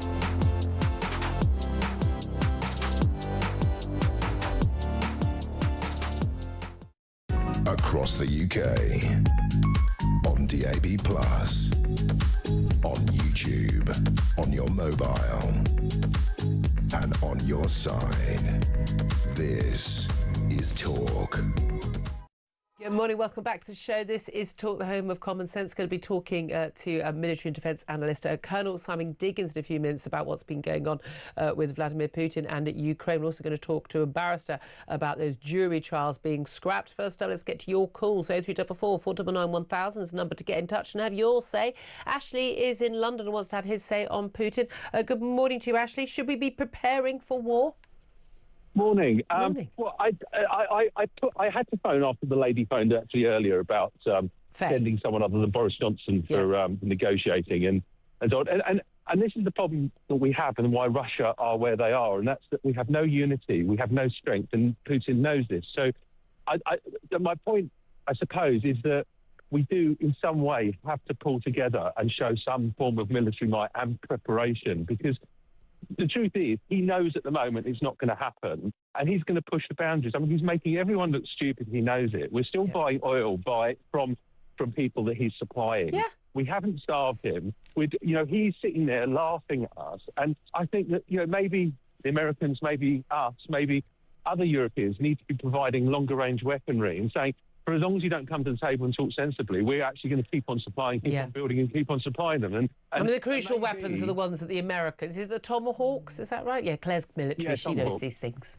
Yeah, Tomahawk missiles. And the thing is, they're able to hit Kyiv every single day. So if a few hit Moscow, well, with all due respect, he can't really complain too much about it, but he will. So I think that the strength... If we would have acted like this in the Second World War... My grandfather was a Spitfire pilot.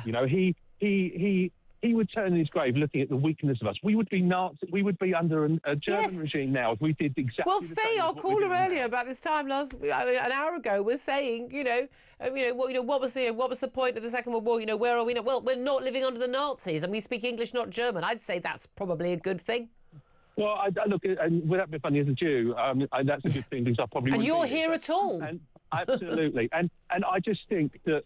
Now, there comes a point in time where you have to stop negotiating and you have to actually make it clear your intentions. And the problem is that we're all too woolly. It sums up the world as it is, the West especially at the moment. We're too woolly with our words. Yeah. We don't want to offend and we don't want to disappoint Putin. You sit there and go, hold on, this guy, if he had the opportunity, will take it. He wouldn't be thinking like us. They don't think like us. That's the problem. We always think they think like us. They're very reasonable. The idea that we could provoke him. No, Ukraine simply existing provoked him. Us existing provokes him.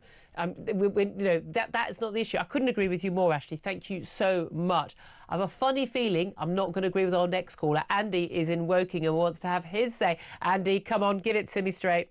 Hello, Julia. Hello. Thanks for having me on, and love your show. Agree with virtually everything that you say on the vast majority of subjects. But I have to say, I'm just buttering you up, Julia. But in the case of Russia and Ukraine, I have to say that your insight, your knowledge is absolutely flawed. This is not a simplistic conflict. It's been going on for some time, and I'm getting a little bit fed up of people spouting off this constant Russophobia without actually knowing the facts. And I'll try and keep it brief because I do want to mention about the issue that you talked about, whether we're ready for war. Mm-hmm.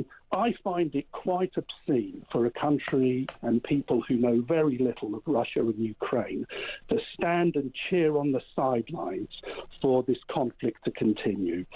No one is doing that. No one is doing that. They are, Julia. They are. You watch it. We have to keep Ukraine going. We have to. We have to stop Ukraine being conquered by Russia. That's not the same as cheering on a war. Ukraine, if they wanted, I'm just going off track now, if the Western powers wanted this war to finish, given that realpolitik, I think, has got to come into this, they would turn around and say to the Ukrainians, if you genuinely want this conflict to finish, then you adopt a neutral status, like Austria did after the Second World War. We'll give you certain guarantees. You will not join NATO because no Russian president, no Russian premier would allow NATO to plant their missiles on the Russian. They wouldn't be required to have NATO missiles on their territory. The Ukrainians Zelensky has made it clear, Andy, that they would be willing to concede stopping the war where it is now, de facto, not de jure, and as long as they had an absolute cast iron guarantee from not just Europeans but America as well, that there and no further from Putin, that is not available to them. So that's why they won't agree to it. Zelensky would agree anything that would be in favour to Moscow. But I think the thing that people also have to understand when you look at Russian history, when you look how they've been invaded, that they view this, rightly or wrongly, as an existential threat. That's something that this country can't relate to because it's never really faced an existential threat. Russia has. It's been invaded by Germany, France, Sweden, Poland, all the great powers. So for us to say, we've got to keep a regime, which I have to say, again, people aren't familiar with this, for us to hold the Zelensky regime up as some kind of beacon of democracy and freedom is a nonsense. Well, compared to Russia, it is. It's a democratically elected government. No. Well, he's well past his democratic. So was Winston Churchill when we were in the middle of the Second World War. Was he not a democratically elected leader? Zelensky is in charge of a corrupt criminal cohort who are, hang on, Julia, let me just finish. A corrupt cohort that is assisted in by criminal oligarchs and a brutal secret police, the SBU. Can I just say, you may as well be talking about Russia. No one, including me, as ever, I do not deify Zelensky or his regime or the Ukrainian people or the Ukrainian regime. Every single post-Soviet Union or Soviet Union country is absolutely riddled with outrageous levels of corruption because nothing functions without corruption. If you and I lived there, we would be corrupt too because that's how you get your food for your family and you get somewhere nice to live, etc., etc. I'm sorry, but that is not a reason to go, we'll just let the Russians take you. This is absolutely absurd. Everybody involved in this wants peace, other than the man who invaded Ukraine called Vladimir Putin. The only person who can stop the war is Vladimir Putin. At the moment, he's in a position where he's winning. He's in a position. Not winning. He's been at war for almost 4 years, and he's only managed to take the Donbass region. That's pathetic. Well, I grant you. A world superpower. Okay, so that demonstrates to you why on earth should we in the West, and you're constantly berating and criticising the EU leaders, the political pygmies like Starmer, Macron, Merz. I like Merz. Well, I don't. Who are constantly saber-rattling and they're not saber-rattling. When did Keir Starmer saber-rattle? They say they are saber-rattling all the time. They're spreading misinformation about Russia's intentions. But I have to say, in terms of preparing for war, there is not going to be any war. I mean, what strategic interest has this country got in this conflict? Well, what strategic influence? Oh my God! I mean, sorry, you say you know all about this stuff. Well, you might know this. There's this old-fashioned thing called the balance of power in Europe, which has always been Britain's strategic interest, to not have one superpower in Europe, whether it's Germany, whether it's France, whether it's Russia. I mean, seriously, with all due respect, Andy, you say people don't know the history of Russia. I grew up in a family, about half my family speak fluent Russian. So actually, weirdly, know quite a lot about the history of Russia and the like. So I think you need to read up on your history, if you don't mind me saying. Call in again. I've got to go. I'm already way late. I'm going to be talking to Colonel Simon Diggins up next. This is Talk.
across the UK, on DAB+, on YouTube, on your mobile, and on your side. This is Talk. Good morning, welcome back to the show. 11:39 is the time. Let's talk to Colonel Simon Diggins now, a military and defence analyst, about where we are with Putin and whether or not we should be preparing for war after he said he doesn't want war with Europe. But if Europe starts the war, Russia is ready right now, and we pretty much know we are not. Colonel Diggins, I must ask you first of all, I'm sure you were able to listen to that conversation I just had with our caller, Andy. You know, does he know a lot more about Russia than the rest of us, and is he right and are we wrong? Julie, no. Good morning to you. It was extraordinary what Andy sort of came up with. He seemed to basically swallow the Kremlin talking points, hook, line, and sinker. It's really quite straightforward. Putin is an aggressor. Putin's worldview is that the collapse of the Soviet Union was a geostrategic disaster from his position. And what he wants back is essentially all that they had before under the Warsaw Pact. So all those countries to the east, what we call Eastern Europe, basically under Russian dominance and with no independence. Their sovereignty, modified sovereignty is the word he uses, of the Baltics. And that's the kind of world he wants. And Ukraine, which is an independent sovereign country, has stood up to him, and we should be absolutely 100% supporting them in what they're doing. They are defending the West for us. Is it remotely relevant whether or not the regime in the administration in Ukraine has a level of corruption which, frankly, one would expect from any former Soviet Union nation? It's not irrelevant, but it's not the main point. I think we should be, because one of the things we want to try and do is encourage them to become closer to the West. And we have, to some extent at least, eliminated some of the corruption within our own country. I think we should be very wary of holding ourselves up as paragons of virtue. But I think, regardless, I think there is an issue with that. The EU let Romania in, and Romania is absolutely riddled with corruption from top to bottom.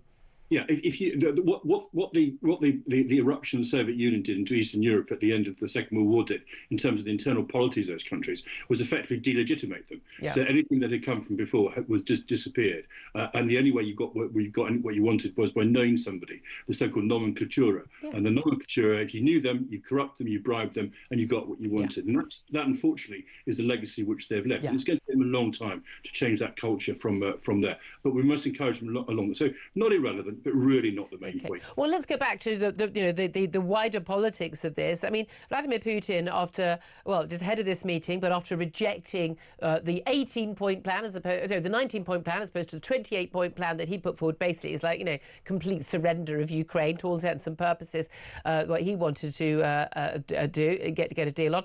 Europeans push back at that. They've got a meeting in Brussels with foreign affairs ministers. Trying to push their plan.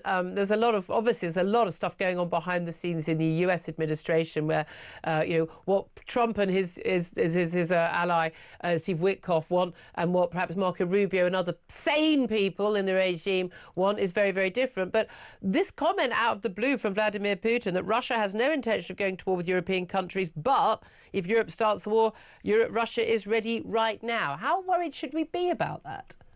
I think we should always worry about it, because I think Putin has basically backed himself into a corner, having basically become the latest aggressor to try and dominate our continent. He doesn't really have any other tools in his golf bag, and he has promised his cronies and his oligarchy, and we should never forget he has got a sort of constituency of sort that what he will deliver for them is dominant power in Eastern Europe. Yeah. He's got an economy that basically is now on a wartime basis. He spends 8% of his GDP on military hardware and defence, 40% of all their government expenditure. And the rest of the economy, the civilian bit of the economy, has basically turned, twisted and distorted in order to support his war economy. And the thing is, having created that economy, where else do you go? Yeah. So if he fails in Ukraine, what else is he going to be looking to do? And we know some of the weak point areas. We know Moldova.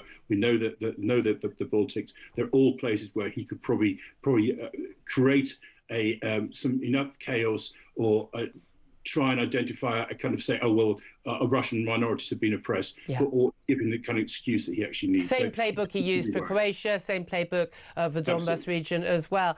This is a worry, is NATO, I mean, we look at the Baltic states, these are NATO members.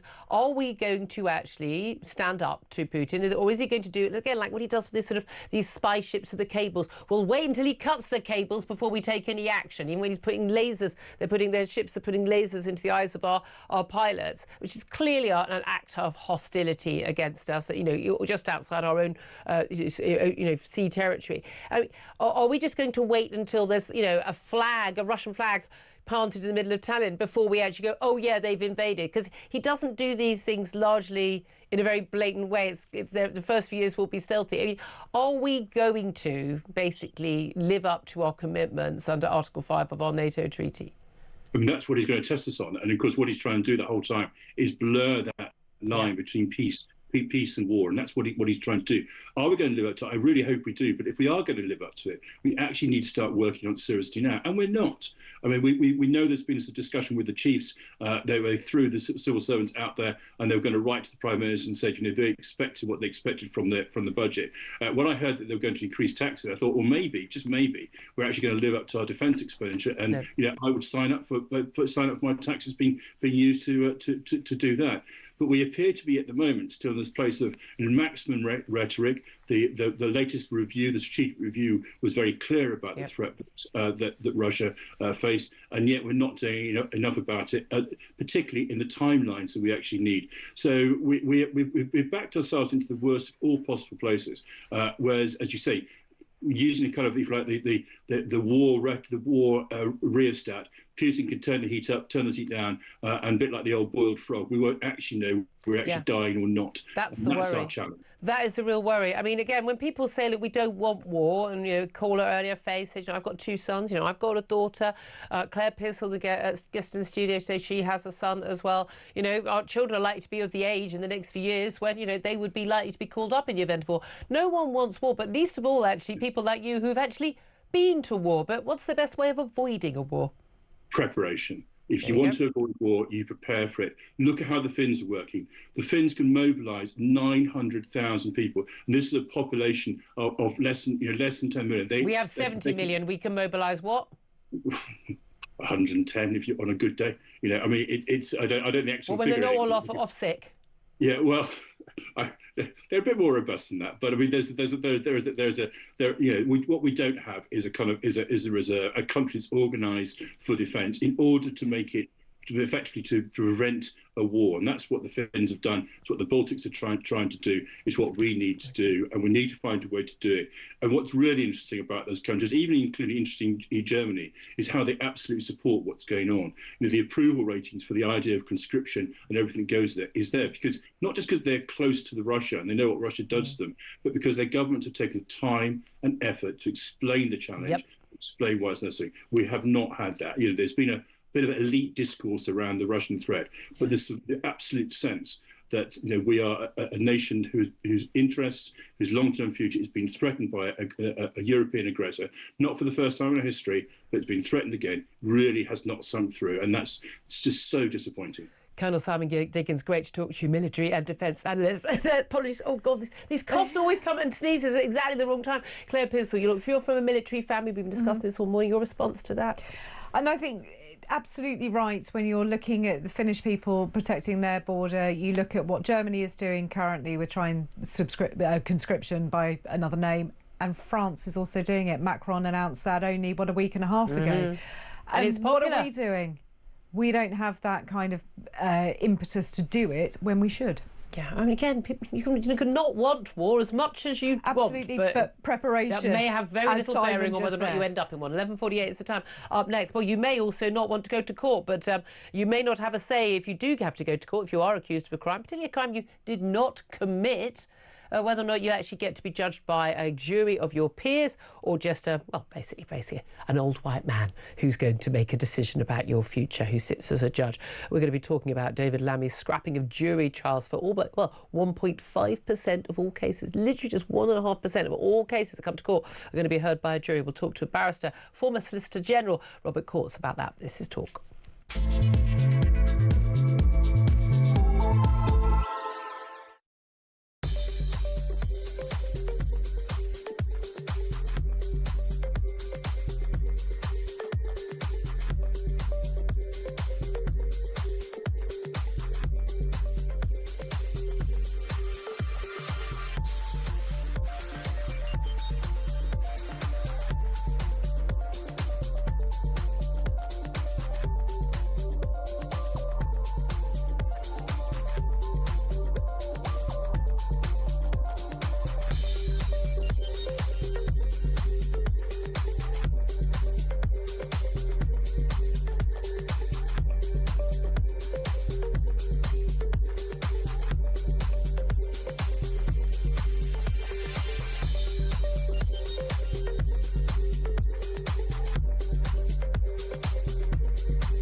Big news coming this December. Our Talk TV app is moving to the Talk app.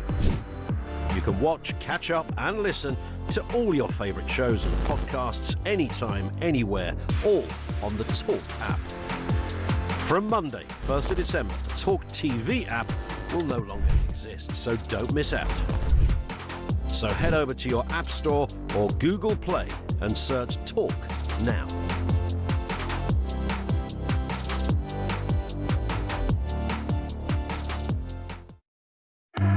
Across the UK, on DAB+, on YouTube, on your mobile, and on your side. This is Talk. Good morning, welcome back to the show. 11:51 is the time. I'm Julia Hartley-Brewer. Let's talk about jury trials. Well, we can talk about them. You're unlikely to get one unless you're charged with one of the most very serious crimes in this land. That's after the announcement from the Justice Secretary, as expected a week ago by David Lammy, that he was actually going to cut our chances of our right to ask a jury to decide if we are guilty or innocent, if we are charged with a serious crime. If you face 3 years or less behind bars, nope, sorry, it's going to be a magistrate or it's going to be a judge sitting on his or her own deciding your fate. Well, let's talk about this with Robert Courts, KC. He's a barrister and former Solicitor General. Good morning to you. Morning. Thank you for joining us. It is extraordinary, as everyone and his dog has pointed out, that David Lammy only a few years ago, during the pandemic, when the government, the then Tory government, said, look, we might have to move to non-jury trials because of these COVID rules that we ourselves have brought in. He said, no, you can't do that. It's a fundamental attack on a fundamental right in our democracy. 5 years on, because there's a backlog in the courts, absolutely fine to do it. Is it? It's absolutely extraordinary, isn't it? Who'd have thought that I'd be saying that I agree with David Lammy, but I did agree with him back then. Defending jury trials is absolutely vital. And when he was criticising the proposal to do away with them, he was absolutely right, but he's absolutely wrong now. And he's wrong because this really is a fundamental attack upon liberty. The great thing about a jury trial is that they are able to acquit people for whatever reason whatsoever. They can't be asked, they can't be criticised, and that is the ultimate protection against an overweening, overmighty government. And it really is quite extraordinary that David Lammy has been quoting Magna Carta, of all things, as justification for doing this. He argues, because people say it's your right right to be judged. You need to have under Magna Carta. You cannot have your freedom taken away from you unless it's by your peers. But he said also goes on to say justice delayed is justice denied. But there's a balance, and he's quite right to say that someone who is raped today shouldn't have to wait 5 years to get a guilty verdict. By the way, also someone falsely accused of rape shouldn't have to wait 5 years to have their life back. But is there any evidence that cutting your right to a jury trial is going to make any difference to the backlog in the courts that we currently have, some 80,000 cases? No, in a word. You've exactly put your finger on it. That's quite right. And it's true to say that justice delayed is justice denied. And clearly there is a big backlog, and that is unacceptable, and something has to be done about this. But this is the judicial equivalent of blowing the doors off, because the diagnosis of what is causing the backlog is wrong. He's wrong about that. It's not juries.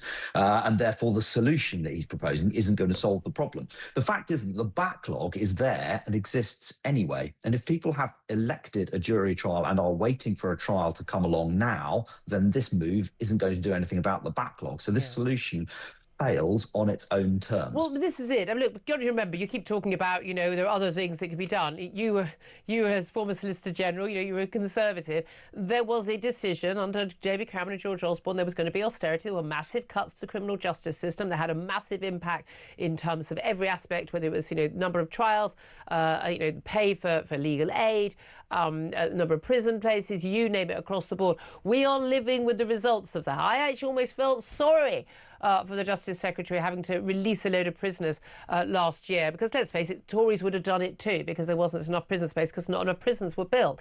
There has been an abject lack of funding for our criminal justice system, and we're reaping our deserts of that, aren't we? Yeah. So, look, you have to be fair and even-handed about this. Justice hasn't had the priority that it deserves for many years, and every party has some responsibility for that. Conservatives, Liberals under the coalition government, let's not forget, Liberals were part of that as well, and then Labour more recently. But, we can always go into the reasons why there had to be, fiscal restraint back in the 2010 period. There were reasons, but that's it. I mean, and then we can blame Labour for there wasn't the end of boom and bust. We can keep blaming everyone, but at the end of the day, the job of governments is to spend our money wisely. And our money wasn't spent wisely, because we do need a functioning criminal justice system.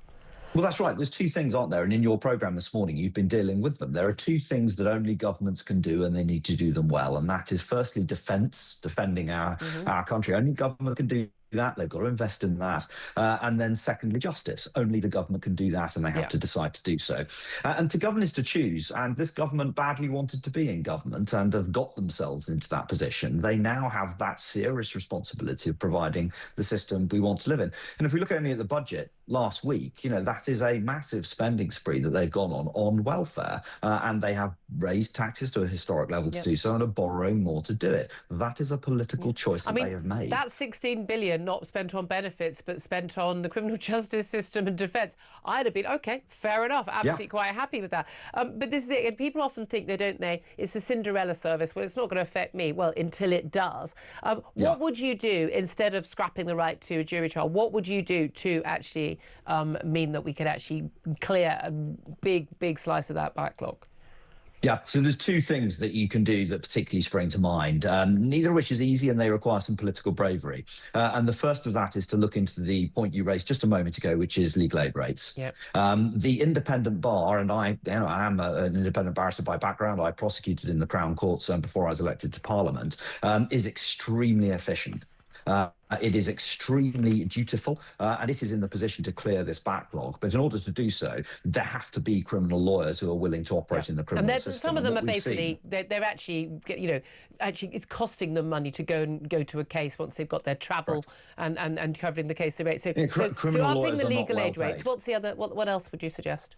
So the other bit is the slightly more boring but important bit, which I did a lot of work on, as many did in the last government as well, and that is doing things like getting the CPS and the police to work closely together so that when the cases go to court, they're ready. Yeah. Because quite often what happens is there's a link up and a bit of evidence is missing, meaning that there's then a delay. And getting everything off paper as well, getting to the digital age? Yeah, getting into digital aid, getting everything so that it's electronic, so that it's efficient, but above all, getting the police and the CPS to work really well together. Okay. So what the CPS need to prosecute successfully is provided by the police. But also, small matter of spending more to have more courts open and more judges sitting every single day.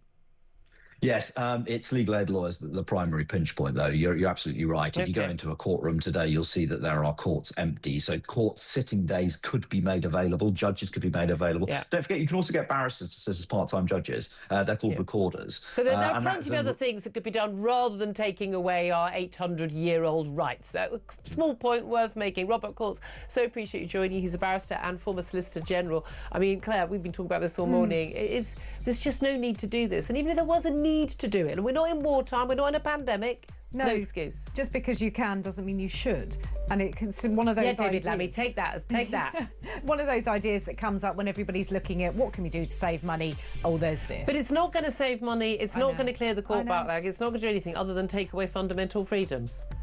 I'm convinced at some point I will end up in court, so I really want to have this fundamental freedom. Having sat on a jury, I'm very aware of the work that they do and how important it is. Coming up, we're going to be talking about something completely different. I suppose we're going to have the judge and jury, which is you and the public, and the MPs watching PMQs. I wonder what Kemi Badenoch's going to go on this week. We'll cover that live. Peter Cardwell will be in the studio along with us.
Across the UK, on DAB+, on YouTube, on your mobile, and on your side.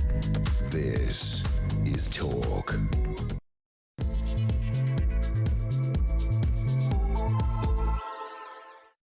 A very good afternoon. Welcome back to the show. This is Talk. We are the home of common sense. Thank you very much for joining us. We're going to cover PMQs now. Let's go straight to the House of Commons. And can I first of all pay tribute to Sir John Stanley, who passed away yesterday. Sir John was a dedicated MP for 41 years, and we send our deepest condolences to his family. Mr. Speaker, does the Prime Minister believe that when an organisation descends into total shambles, the person at the top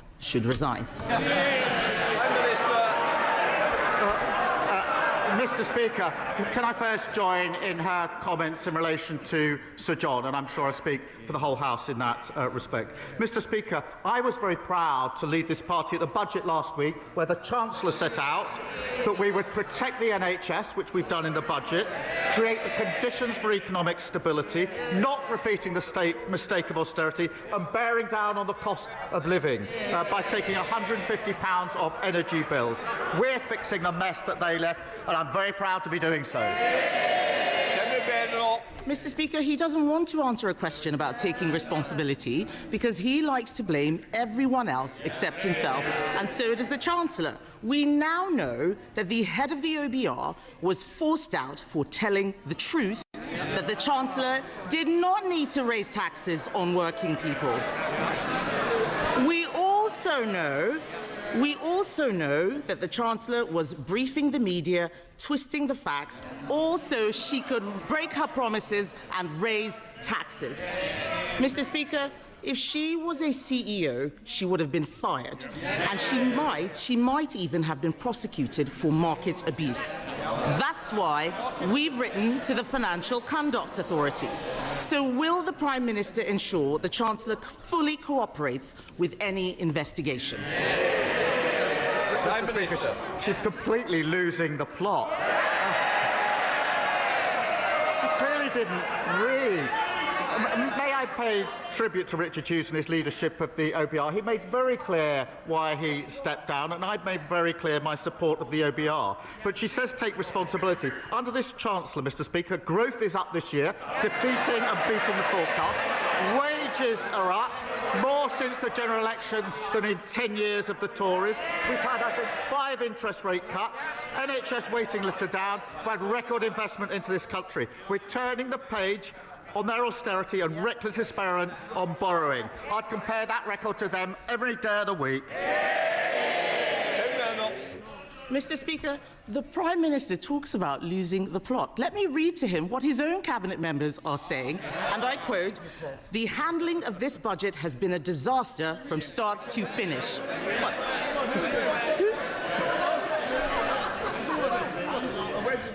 Yes. Who said that? Was it him? Was it her? In fact, I think it was probably her, actually. It was probably the Chancellor. In fact, Mr. Speaker, one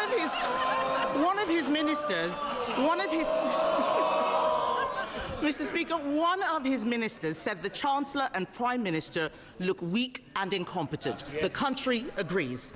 We know that there were endless Treasury briefings to justify raising taxes on hard-working people to pay for benefits. And those briefings had real-world consequences. Hundreds of thousands of people drew down their pension, an irreversible act. So the Prime Minister pays tribute to the head of the OBR. If the head of the OBR had to resign over market-sensitive leaks, why... Oh, apologies. We seem to have just lost that feed for 1 second. Hopefully, we can get that feed back in a moment. Right crucially, and Kemi Badenoch's there, her third question. Rather a good device there, I thought, where she was saying, well, who said that? Was it him? Was it her? Just be introduced to you, Claire Pearsall, former Conservative Government Advisor, joining me through the show. Of course, Peter Cardwell, I'll talk presenter, and of course, long-time political commentator as well. She's gone in all guns blazing, hasn't she? The Rachel Reeves, the Chancellor, is sitting beside the Prime Minister. But I love that, first question, does the Prime Minister agree when an organisation descends into total shambles, the person at the top should go? I mean, before I get a response from you, we are back. I do apologise for that. We'll get back to PMQs. Will be carrying outside, not in the chair. Prime Minister. Mr. Speaker, what she doesn't understand, that picking up a £16 billion tab for their failure is not a good starting point for any budget. And the OBR said yesterday, Mr. Speaker, that the Chancellor's speech was not misleading. So if the Leader of the Opposition had any decency, she'd get up now and apologise. Mr. Speaker. You might be enjoying a cup of tea with Mr. Holden if you carry on. Mr. Speaker, no one believes a word that the Prime Minister says. We now know the black hole was fake, her book was fake, her CV was fake, even her chess claims are made up. She doesn't belong in the Treasury, she belongs in La La Land. They raise taxes on working people, that's £16 billion, was to increase benefits to protect them from their backbenchers. He now boasts about removing the two-child benefit cap, but he used to say that it was unaffordable. He even removed the whip from 7 of them for wanting the same thing. He is very happy to throw them under a bus when it pleases him. So I asked the Prime Minister, how did it suddenly become affordable at the very time he needed to save his own skin? Mr. Speaker, the vast majority of families we helped in the budget are in work. Yes. 3/4 of children in poverty are in working families. Their policy of nearly 10 years on the two-child benefit cap had one result and one result only. It dragged hundreds of thousands of children into poverty. They should be utterly ashamed of that. And I'm very proud that we're lifting 500,000 children out of poverty, because I profoundly believe that every child should have a chance in life. Every child should be able to go as far as their talent will take them. So that's why we're lifting 500,000 out of poverty. But they're the same old Tories, the party of child poverty. If all of this is true, why did he take the whip away from the people who are asking for it? Let's remind the Chancellor, exactly a year ago today, on the 3rd of December 2024, the Chancellor said, we will never have to repeat a budget like this one. If only.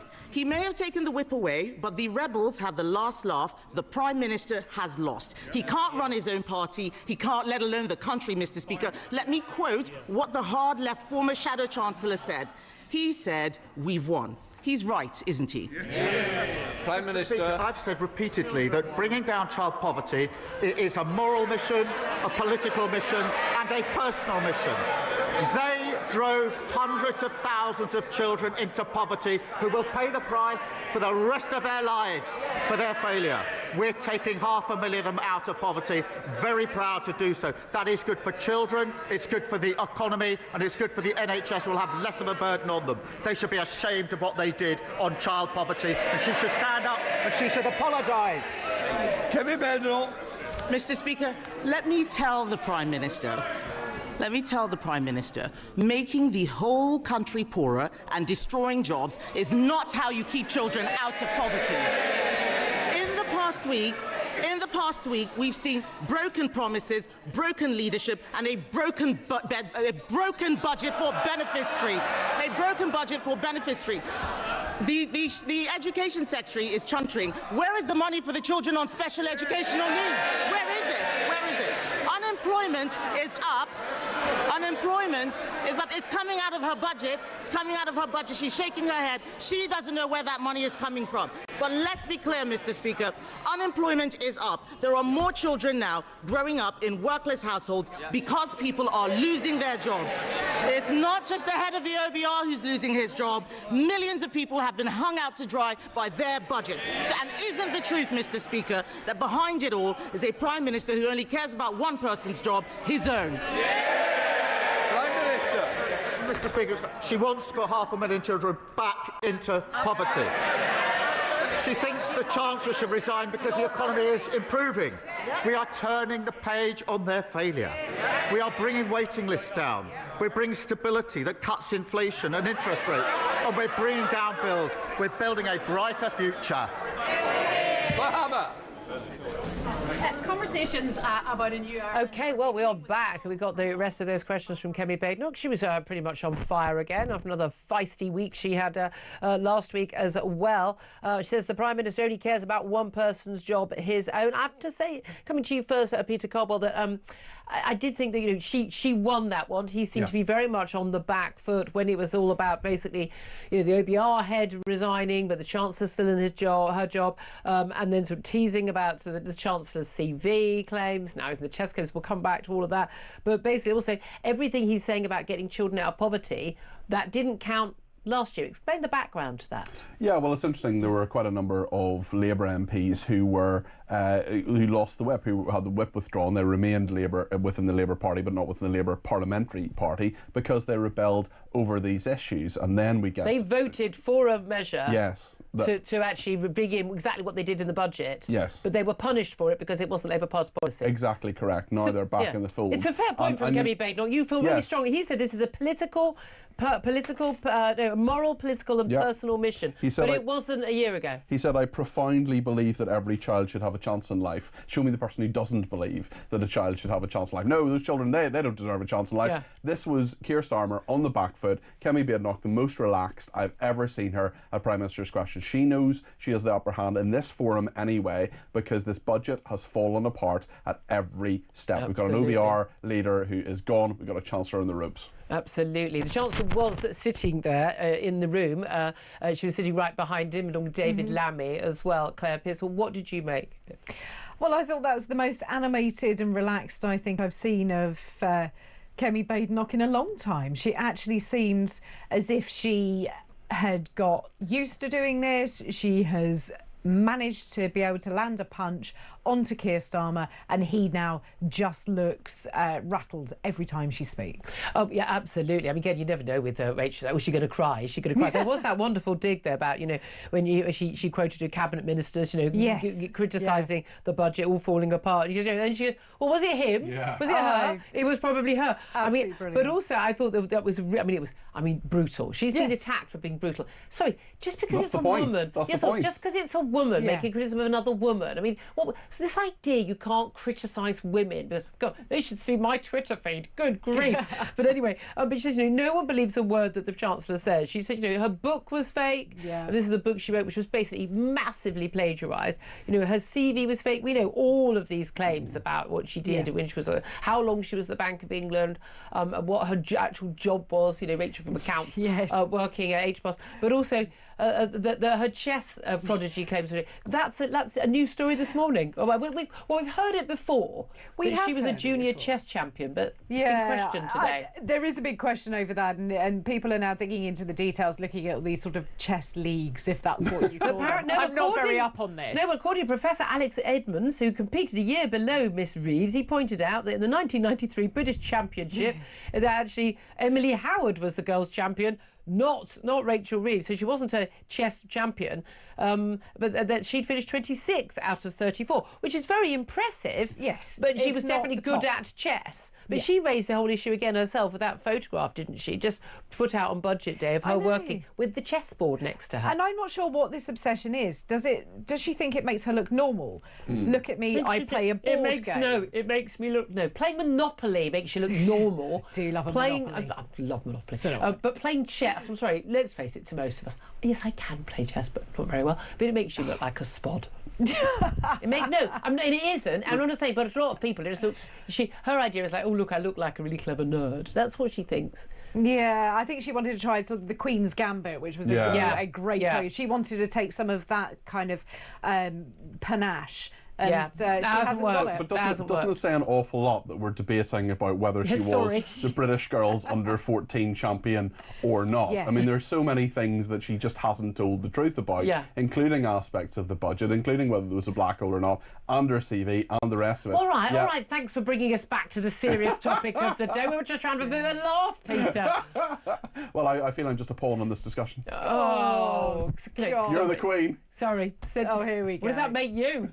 I hate to be careful. Very careful. But look, the thing is, it was that first question really set the tone, didn't it, Peter? Because, basically, when an organisation descends into total shambles, as the Office for Budget Responsibility did, and Kemi was actually wrong when she said, the reason why, this guy, the boss of the APR, was forced out for telling the truth.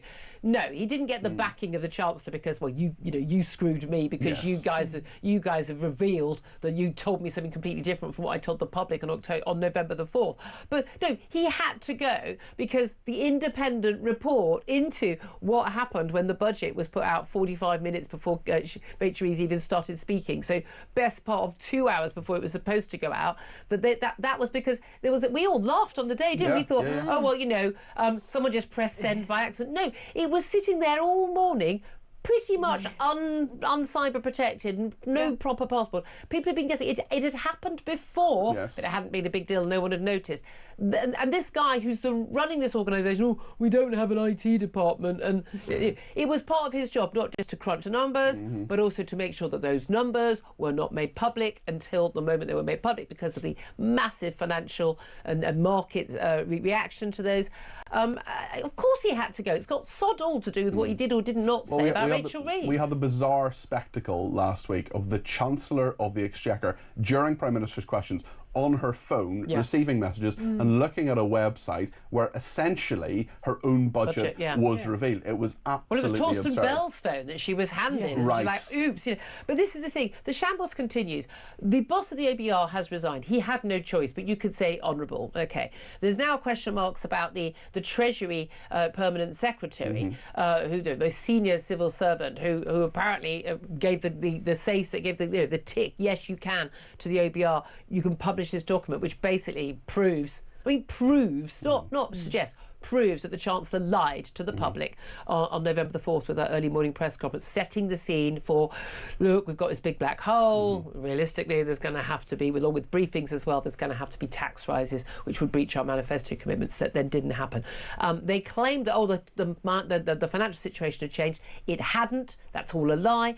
Is he now implicated in this? But in which case, isn't he undermining his own boss? Yes, he is. This is James Bowler, the Permanent Secretary, most senior civil servant at the Treasury. Is he good, or is he one of the usual suspects? No, he's okay, actually, and I think he's the one telling the truth here. He's the one putting the facts, or at least attempting to put some of the facts in the public domain. And as we're seeing, as Kemi Badenoch deftly, I think, I'm not always the person who's mostly in praise of her, but actually she said, who briefed this? Was it her? Well, don't know. Yeah. And that's actually what Keir Starmer's thinking. And Rachel Reeves as well. They're fighting like rats in a stag because this was an absolute shambles. And you've got people like James Bowler, the Permanent Secretary, telling the truth, putting the truth in the public domain, and the public are being taken for fools. Kemi Badenoch knows that. Rachel Reeves knows that. We all know that. Absolutely. Let's come back also to, by the way, there's lots of talk that it might be Ed Miliband who's briefing, because he's seen those polls of Labour Party He wants to be leader of the Labour Party. And astonishingly, Ed Miliband would be the most popular bacon choice. sandwich wielding silent assassin. I mean, genuinely,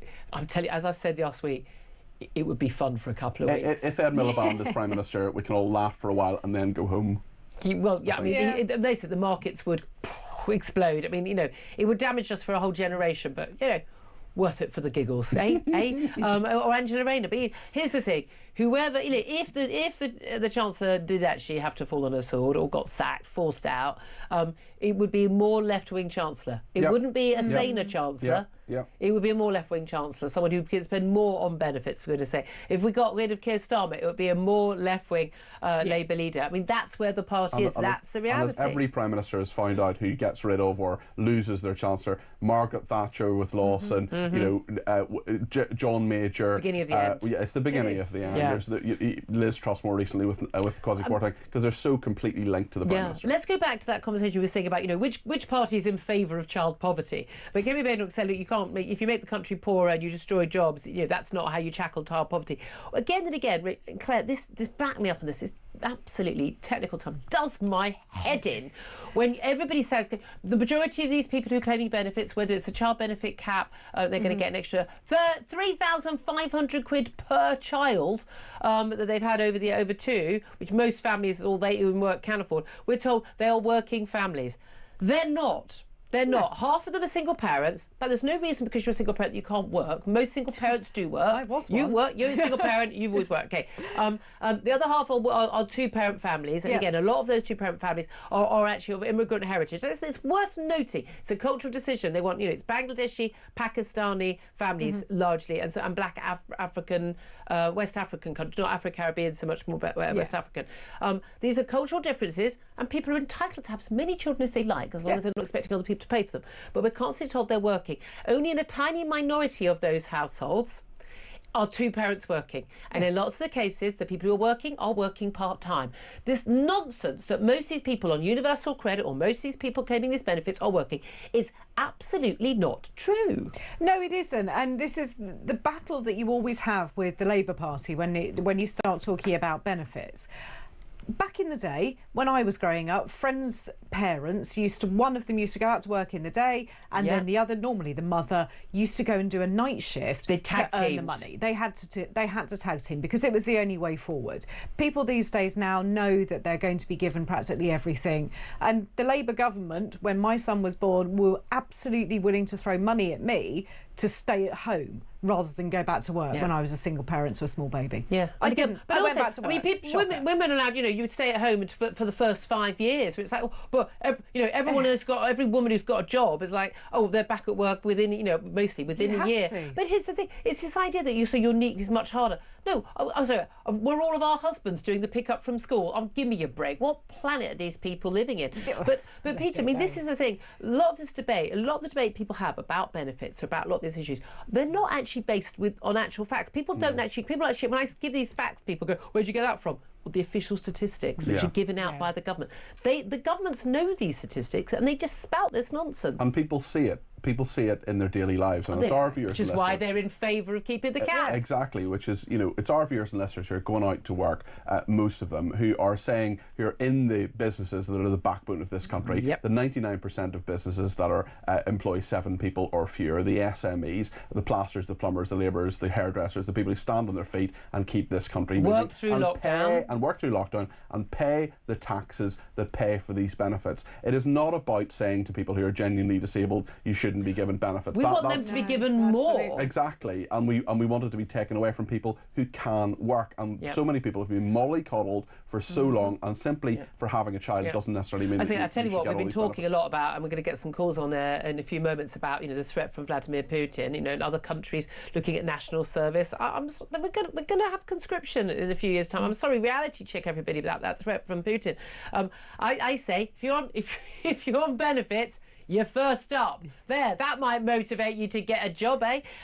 Let's also ask you about, Peter, about Reform and the Tories, because apparently donors who've been talking to Reform leader Nigel Farage have been told by him, they claim, don't worry, we'll do a deal with the Tories before the next election and it'll be a joint Tory Reform government.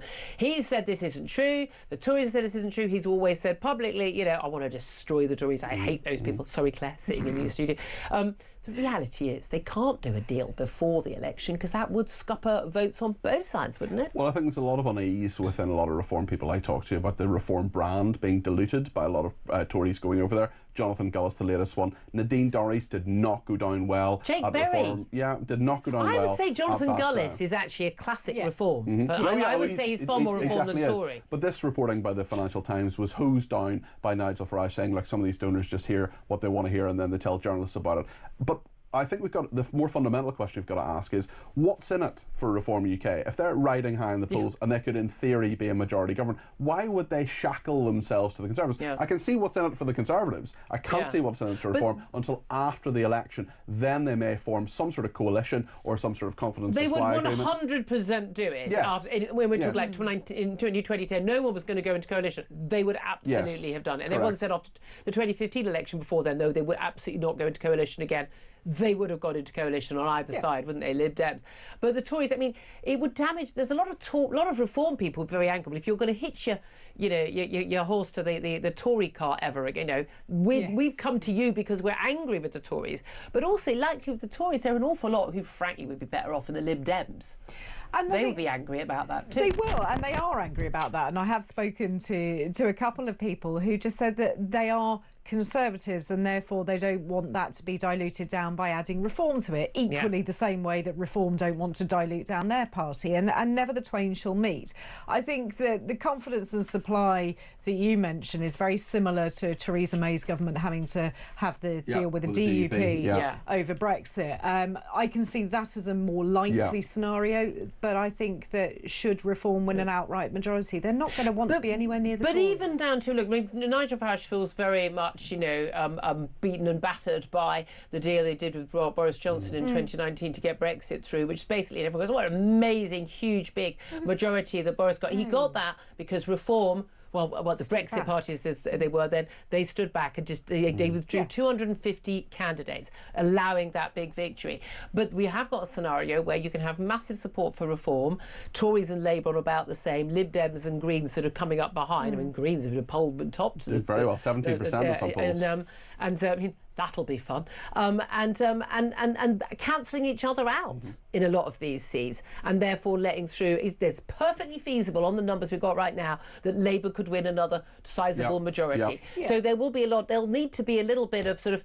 Can you just not do much? If you know, in this seat, the Tories are more likely to win. Can Reform just sort of just not make much effort? And likewise in other seats, that'll happen. It will do naturally. But I think we are also still years away from an election. So I think we all need to be a little bit careful at looking at the figures and getting carried away, because next week they'll be different. The week after that, has Nigel Farage peaked too early? Lots of people are saying that to me this week. I think perhaps he has, and it's interesting at this stage in the electoral cycle. A lot of pundits were saying Boris Johnson may well win a 5th term for the Tories. I think that the nightmare scenario is Reform UK, largest number of seats. Labour not far behind, Tories nowhere, Labour and the Lib Dems do a deal.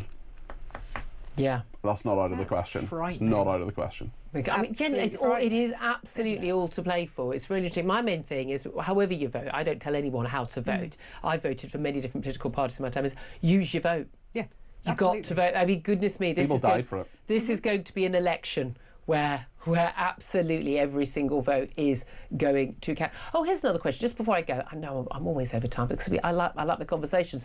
I've got an MP who's had a little bit of bother in Bangladesh. Yes. Tulip Siddiq, and Hampstead and Highgate MP. She's my own MP. Right.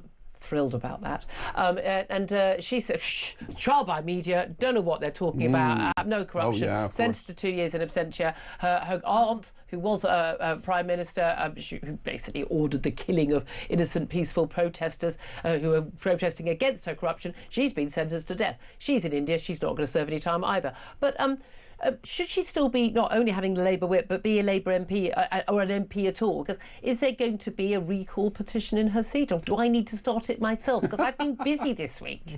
It's possible. It's very interesting to see that Labour just want this all to go away. They just say, well, this is a complicated dispute in a foreign country, but actually, it's not. It's the anti-corruption minister accused of corruption and being convicted in absentia. I think a lot of voters would be very, very interested in this. Tulip Siddiq had a very high moral tone in previous occasions, not so much anymore. Yeah, absolutely. So much more to come. Your calls, in particular on Putin. We're asking whether or not we should be preparing for war. It's really that simple. If Vladimir Putin says Russia is ready for war, if Europe starts the war, Russia is ready right now. Well, we aren't. So should we be? 12:30 is the time. Big thanks to Peter Carwell. Claire Pearce, although, is not going to be allowed out the studio for another half hour, so she's going to stay with me to take your calls. This is Talk.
Big news coming this December. Our Talk TV app is moving to the Talk app. You can watch, catch up and listen to all your favourite shows and podcasts anytime, anywhere, all on the Talk app. From Monday, 1st of December, the Talk TV app will no longer exist, so don't miss out. So head over to your App Store or Google Play and search Talk now.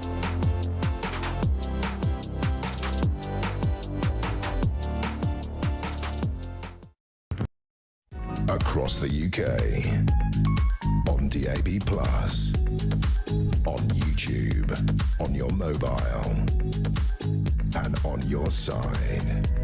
This is Talk. Good afternoon, welcome back to the show. 12:33 is the time. I'm Julia Hartley-Brewer. Claire Pearsall's still with me. We'll be talking to the Institute of Economic Affairs in just a few moments about the warnings about our economy, because funnily enough, the budget didn't make things any better, actually made things a lot worse.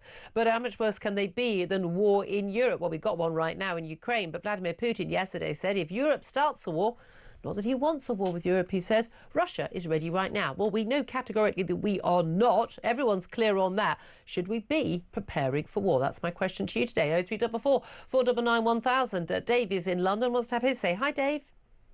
Hi, Julia. How are you? Very well, sir. What do you want to say? Yeah, this war you're talking about, who are we fighting for? England, the UK, Western Europe, the world? All of them. Oh, all the above. Okay. Well, maybe not the world. I don't know. Well, I don't think people are going to sign up to go and fight a war that's nothing to do with the land that they're from. And also, unless it's under threat, and also, even if it was the land that we're from, what land are we fighting for? Because England is now economically bankrupt. So there's nothing economically to fight for. I won't be given a gold. No, that's nonsense. We're not bankrupt, and we're in a better financial state than quite a lot of countries in Europe. But wait a minute, you say people wouldn't sign up. Well, okay. By the way, they wouldn't get a choice. You'd have this thing called conscription during war. But when we were fighting the First World War and the Second World War, we weren't fighting for specifically our own territory at that point, although Nazis had threatened to invade us. But we went to war, when there wasn't actually a specific threat to our territory. Yeah, we did have the Battle of Britain, of course. Yeah, but that was later. No, there isn't a choice for conscription. Yes, there is. You can be conscripted or go to jail. I'll go to jail. So will my sons. They're not fighting for this country because there's nothing to fight for. We won't have any aircraft cover because the RAF have decided not to recruit white men. We'll be prosecuted for war crimes when we come back. The SAS won't be there with us because they will have all left because of what Hillary Benn is doing. And if I do go and fight and I come home and I'm then suddenly called up for some kind of crime, I no longer have a justice system in this country anymore because it's being taken away. So what on earth are we fighting for other than some romantic view of the 1940s? This is the 2025s. And if it is conscription, is it going to be an equal level of conscription, or by complete and utter chance will white working class boys from the north be conscripted? As is always the case. Right, Dave, so you know what? You paint a very grim picture, and I understand a huge number of your concerns. And I don't want to go to war. I don't want your sons. I don't want my daughter. I don't want Claire's son to go to war. I don't want anyone's son to go to war, or daughter. But we may not have a choice. And if there is going to be a war, is the answer. If Vladimir Putin gets his way and he just goes into all these NATO countries, do you think we should just give up on our NATO commitments? Yeah, I'd almost rather have Putin turn up and run this blooming country than the current clown. No, you see, that's great rhetoric, but that's not what you actually think. Because if you're concerned about jury trials and the state of the country, it's a lot worse in Russia. Well, which flag are we fighting for? We can't even put our own flag up by most councils, so we're not even fighting for a flag. We're not fighting for anything. No, I think you make a lot of very, very good points, but be careful what you wish for is what I would say. But Dave, I absolutely understand your feeling that what is left to fight for. I do get that. I take the different view. I feel the same level of anxiety about where we are as a country, but I think that is worth fighting for to get it back. That's what I think. But I totally appreciate your point. Alan's on the line in Derbyshire. What do you make of all of that, Alan? Hi. Hi. I don't think that Putin won't accept these various offers of peace because they want him to surrender. But he's beaten them already. I mean, and the fact is that the pygmies, as you rightly call them, won't accept that they've lost because they look stupid. Well, you think he's won? Putin hasn't won. Yeah. He hasn't. He's been at war for almost 4 years, and he's only managed to take another 15% or something of the country. Where you go wrong with it's a different playbook for Russians with war. They're not interested in taking over the land. Their way of thinking is simply that all you have to do is kill all the soldiers. So they have all these pincer movements. The Russians have lost more soldiers than the Ukrainians. But have they? How many Ukrainians do they tell you that have been killed? I mean, I think that's one of the worst. There are independent verifiers. I mean, look, it's actually such a bad line. I'm really struggling, actually. The cutting out. I'm going to have to leave it there. But I mean, and not because I disagree with your point, 100% that. But Putin won't do a deal because he's not being asked to surrender. He wants to take territory he hasn't even conquered. I mean, he can't even conquer the whole of the Donbass. I mean. This is just this nonsense. I mean, it's absolute nonsense. That's the only good thing. That means he's less of a threat to us, if you ask me. But there we are. We're going to go to a quick break. Then we are going to be talking to Reem Ibrahim from the Institute of Economic Affairs about just how bad the economy is. Thanks to Rachel Reeves. That's up next. This is Talk.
Across the UK, on DAB+, on YouTube, on your mobile, and on your side.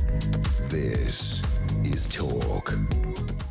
Afternoon, welcome back to the show. This is Talk, the Home of Common Sense. Let's talk about the economy. Well, something we would rather Rachel Reeves stop doing, because every time she does, things just get a little bit worse. Let's talk to Reem Ibrahim, who's spokeswoman at the Institute of Economic Affairs, the free market think tank. Good afternoon to you. Hi, good afternoon, Julia. Thanks so much for joining us. We've got, look, we're still living with the fallout of the budget, as indeed is the Chancellor and the now jobless head of the Office for Budget Responsibility. But we've got a few reports out today which just things are getting very, very bad indeed. We've got private sector employers, the Confederation of British Industry, the CBI, basically saying that there are going to be more job cuts. They're going to have a hiring freeze because they simply can't afford hire people.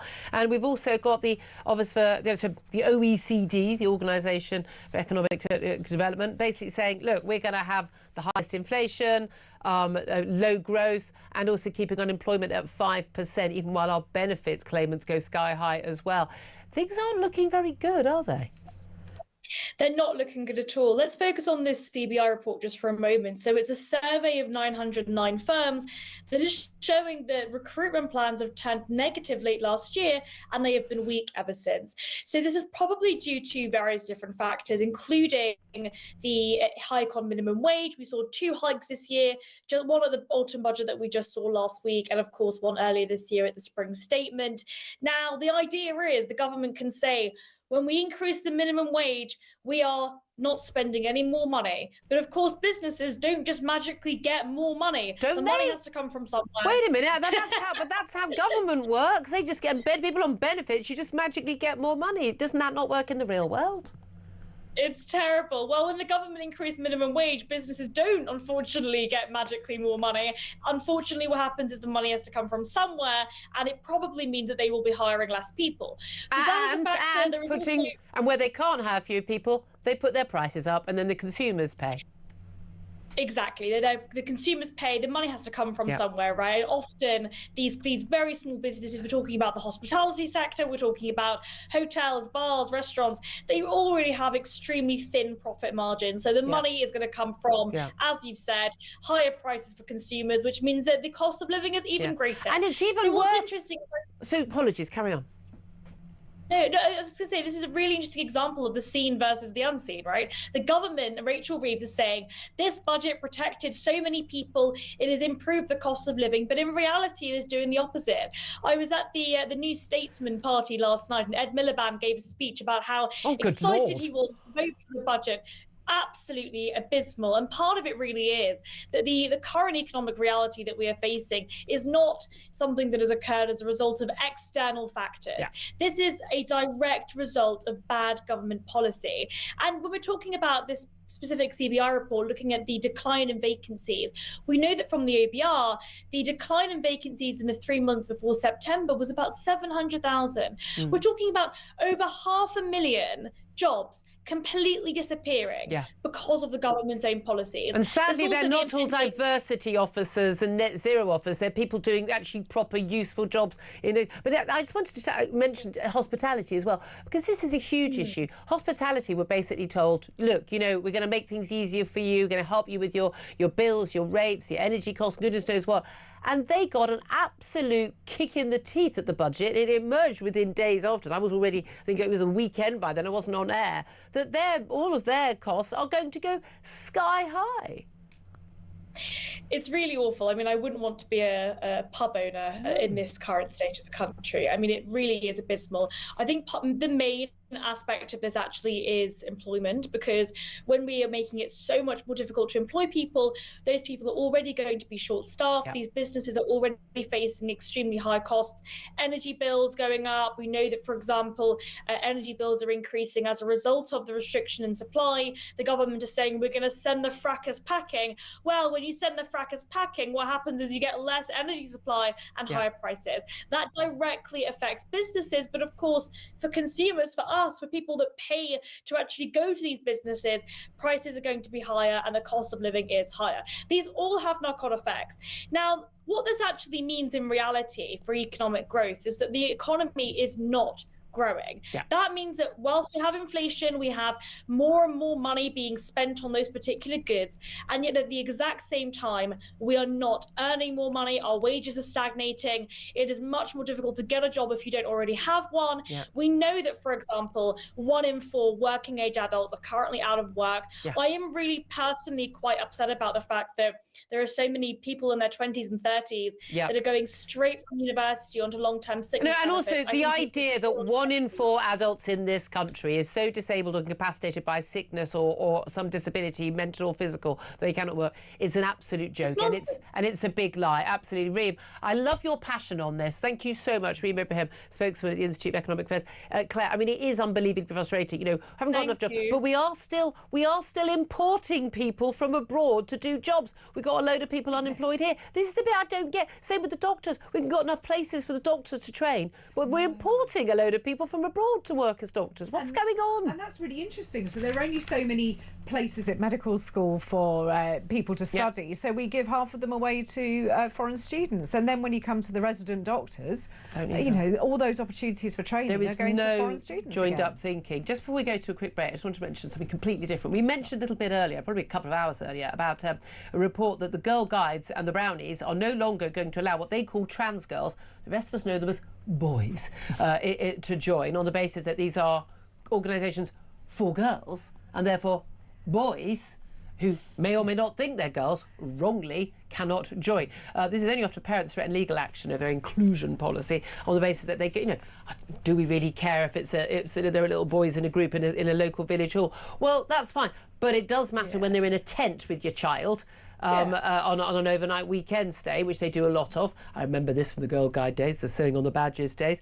But basically, it's only as a result of that Supreme Court ruling back in April. So that's another victory there. Yeah. Here's the thing, just found out the Women's Institute has also now banned, again, transgender women. No, trans-identifying men from being members. The National Federation of Women's Institutes revealed it can no longer legally offer formal membership to biological males, men, from April next year, in light of the Supreme Court ruling. Actually, they shouldn't have been offered it at all because the Supreme Court didn't change the law. But that's pretty good news, a bit of sanity.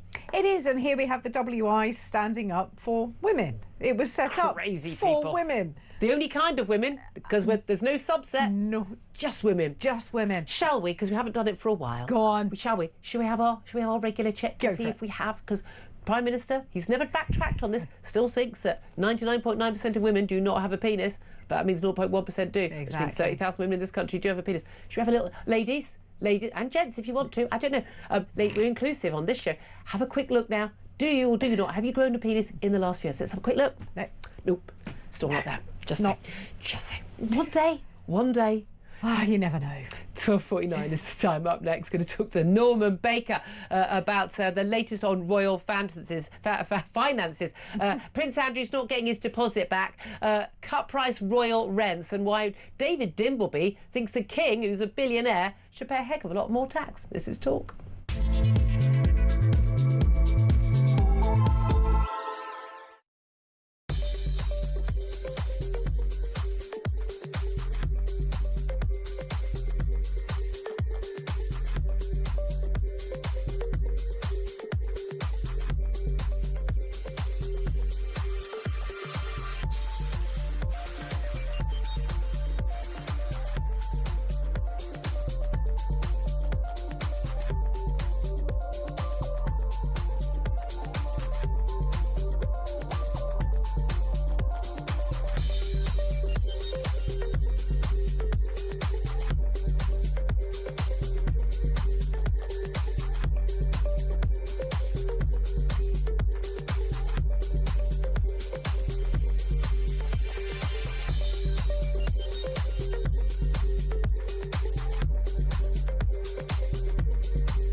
Big news coming this December. Our Talk TV app is moving to the Talk app. You can watch, catch up and listen to all your favourite shows and podcasts anytime, anywhere, all on the Talk app. From Monday, 1st of December, the Talk TV app will no longer exist, so don't miss out. So head over to your App Store or Google Play and search Talk now.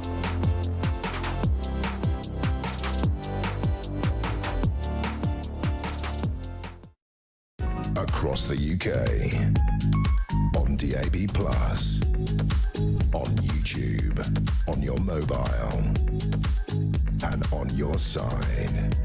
This is Talk. This is Talk. Welcome back to the show. I'm Julia Hartley-Brewer. Let's talk to Norman Baker right now about, well, royal finances. He's the author of a number of books on the royals. Latest is Royal Mint National Debt, the shocking truth about the royals' finances. Good afternoon to you, Norman. Hello, Julia. Nice to speak to you again. Thank you for joining us. A few stories I want to talk to you about. One is the artist formerly known as Prince, Andrew Mountbatten Windsor, apparently won't get his best part of 500 grand deposit back for Royal Lodge. He's been forced, going to be after Christmas, forced out of his big fancy home in Windsor. But he was supposed to get a payment of 488 grand for early surrender of his 75-year lease, but he's not going to get it back. Why? Well, he may not get it back. It's likely he won't. There's dilapidation to the property. He's failed to maintain it properly according to the lease, and therefore the Crown Estate legitimately will charge him for remedial works to bring it back up to speed. Yeah. Now, what that costs in the end, we don't know. Probably over 488,000. If it's less than that, he gets a refund. There'll be public outrage. If it's more than that, he'll face a bill. That would be fun. Well, the key thing is, I mean, you've seen pictures of the house. I mean, this is a absolutely huge, it's not a lodge, it's a big mansion, it's a stately home, for goodness sake. And you know, a little bit of work on homes like that costs an awful lot of money, and there's a lot of work that needs doing on a large part of the home. What is interesting, of course, when we found out he's on this sort of peppercorn rent, basically paying virtually nothing for this lease over the years for this huge mansion, that actually lots of other royals are getting these sorts of deals. Tell us what's going on. Well, Prince Edward has a 120-room mansion. Sorry, what? 120 room? 120-room mansion at Bagshot Park for him to rattle around in with Sophie. He's on a peppercorn rent as well. Princess Alexandra, who is she, you might ask? Yeah, good point. She's in a property in Richmond Park, very nice part of the world. £225 a month. Which you wouldn't get. That's not even a studio. That's not even a shared flat in London anymore. No, it's not. It's not even a pokey one-bedroom flat in Romford, probably, for that amount of money. So the question is, why are these royals getting subsidised accommodation? And we're paying for it. We're paying for it because that's less money for the Crown Estate, which is a public body. It means less money goes from the Crown Estate to the Treasury. And as a consequence of that, we are indirectly providing subsidy for the royals from the public. Because this is the thing. I think a lot of people say, you know, look, as long as it's, you know, that when we had, you know, the civil list and that was cut down to the immediate royals, and then, you know, Andrew was being paid for out of the Queen's purse, and if she wanted to give him, the late Queen, if she wanted to give him a load of money to her favourite son, that was entirely up to her with all you know, her own personal money. Although the personal and the public money kind of very closely, inextricably linked, one would say. Yes. But again, as you say, what's emerging out, and because there is a duty of care from this this national body to basically maximise tax revenue for us as shareholders, effectively, aren't we? Yes. In that sense, they can't just spend money on anything. They can't just go, oh, have another crown, Sophie, have another bigger house, Edward. They can't actually do that, but they do. Well, the Public Accounts Committee has to look into why it was. For example, with Edward and Sophie, they were given that arrangement for a peppercorn rent at the same time as there was interest in that building to make it a conference centre. Yeah. And a conference centre would have paid a market rent for that property. So there's a whole question as to how much leverage or pressure is put on the Crown Estate, which, as I say, is a public body, by the royal family to get properties. And what they say is that it's a sensitive area, Windsor Great Park. It's a security issue. We have to be there. And they put pressure on the Crown Estate to get a deal out of them. Well, that has to be unravelled. Yeah. And quite frankly, nobody needs 120 rooms for themselves and their missus. I'm just thinking of how much cleaning that involves. That's what I'm thinking. But this is the thing. The argument for Andrew was, of course, while he was paying virtually nothing, I mean, again, huge sums of money to the rest of us who don't have those sort of like just money. I mean, no one can work out where his money comes from. He was on a pension from serving in the military, and then he had this sort of sort of pretend job as a trade envoy, and then apparently it's just got these, this vast income from somewhere to buy ski lodges and goodness knows what. Yeah. But this is the thing. There's this idea that he has to be somewhere that's secure. They can't rent this out at a market rent in Windsor because it's within the sort of security zone. There is an argument there, isn't there? There's an argument there for allocating a property in the secure zone. There's not an argument, in my view, for having a discounted rent for people who are already very rich. What do you make of the new series, David Dimbleby? Of course, let's face it, his father, Richard Dimbleby, he actually was there commentating on the late Queen's coronation. David Dimbleby, of course, there for so many of those big royal events over the years as well. And he is questioned in this new documentary about the royals. And he said Charles is the first billionaire to take the throne, although the Sunday Times Rich List says he's got 640 million quid. But he says Charles is the first billionaire to take the throne. Why don't they pay capital gains tax or corporation tax? And points out that unlike his father, William, as the Prince of Wales, does not disclose his tax bill.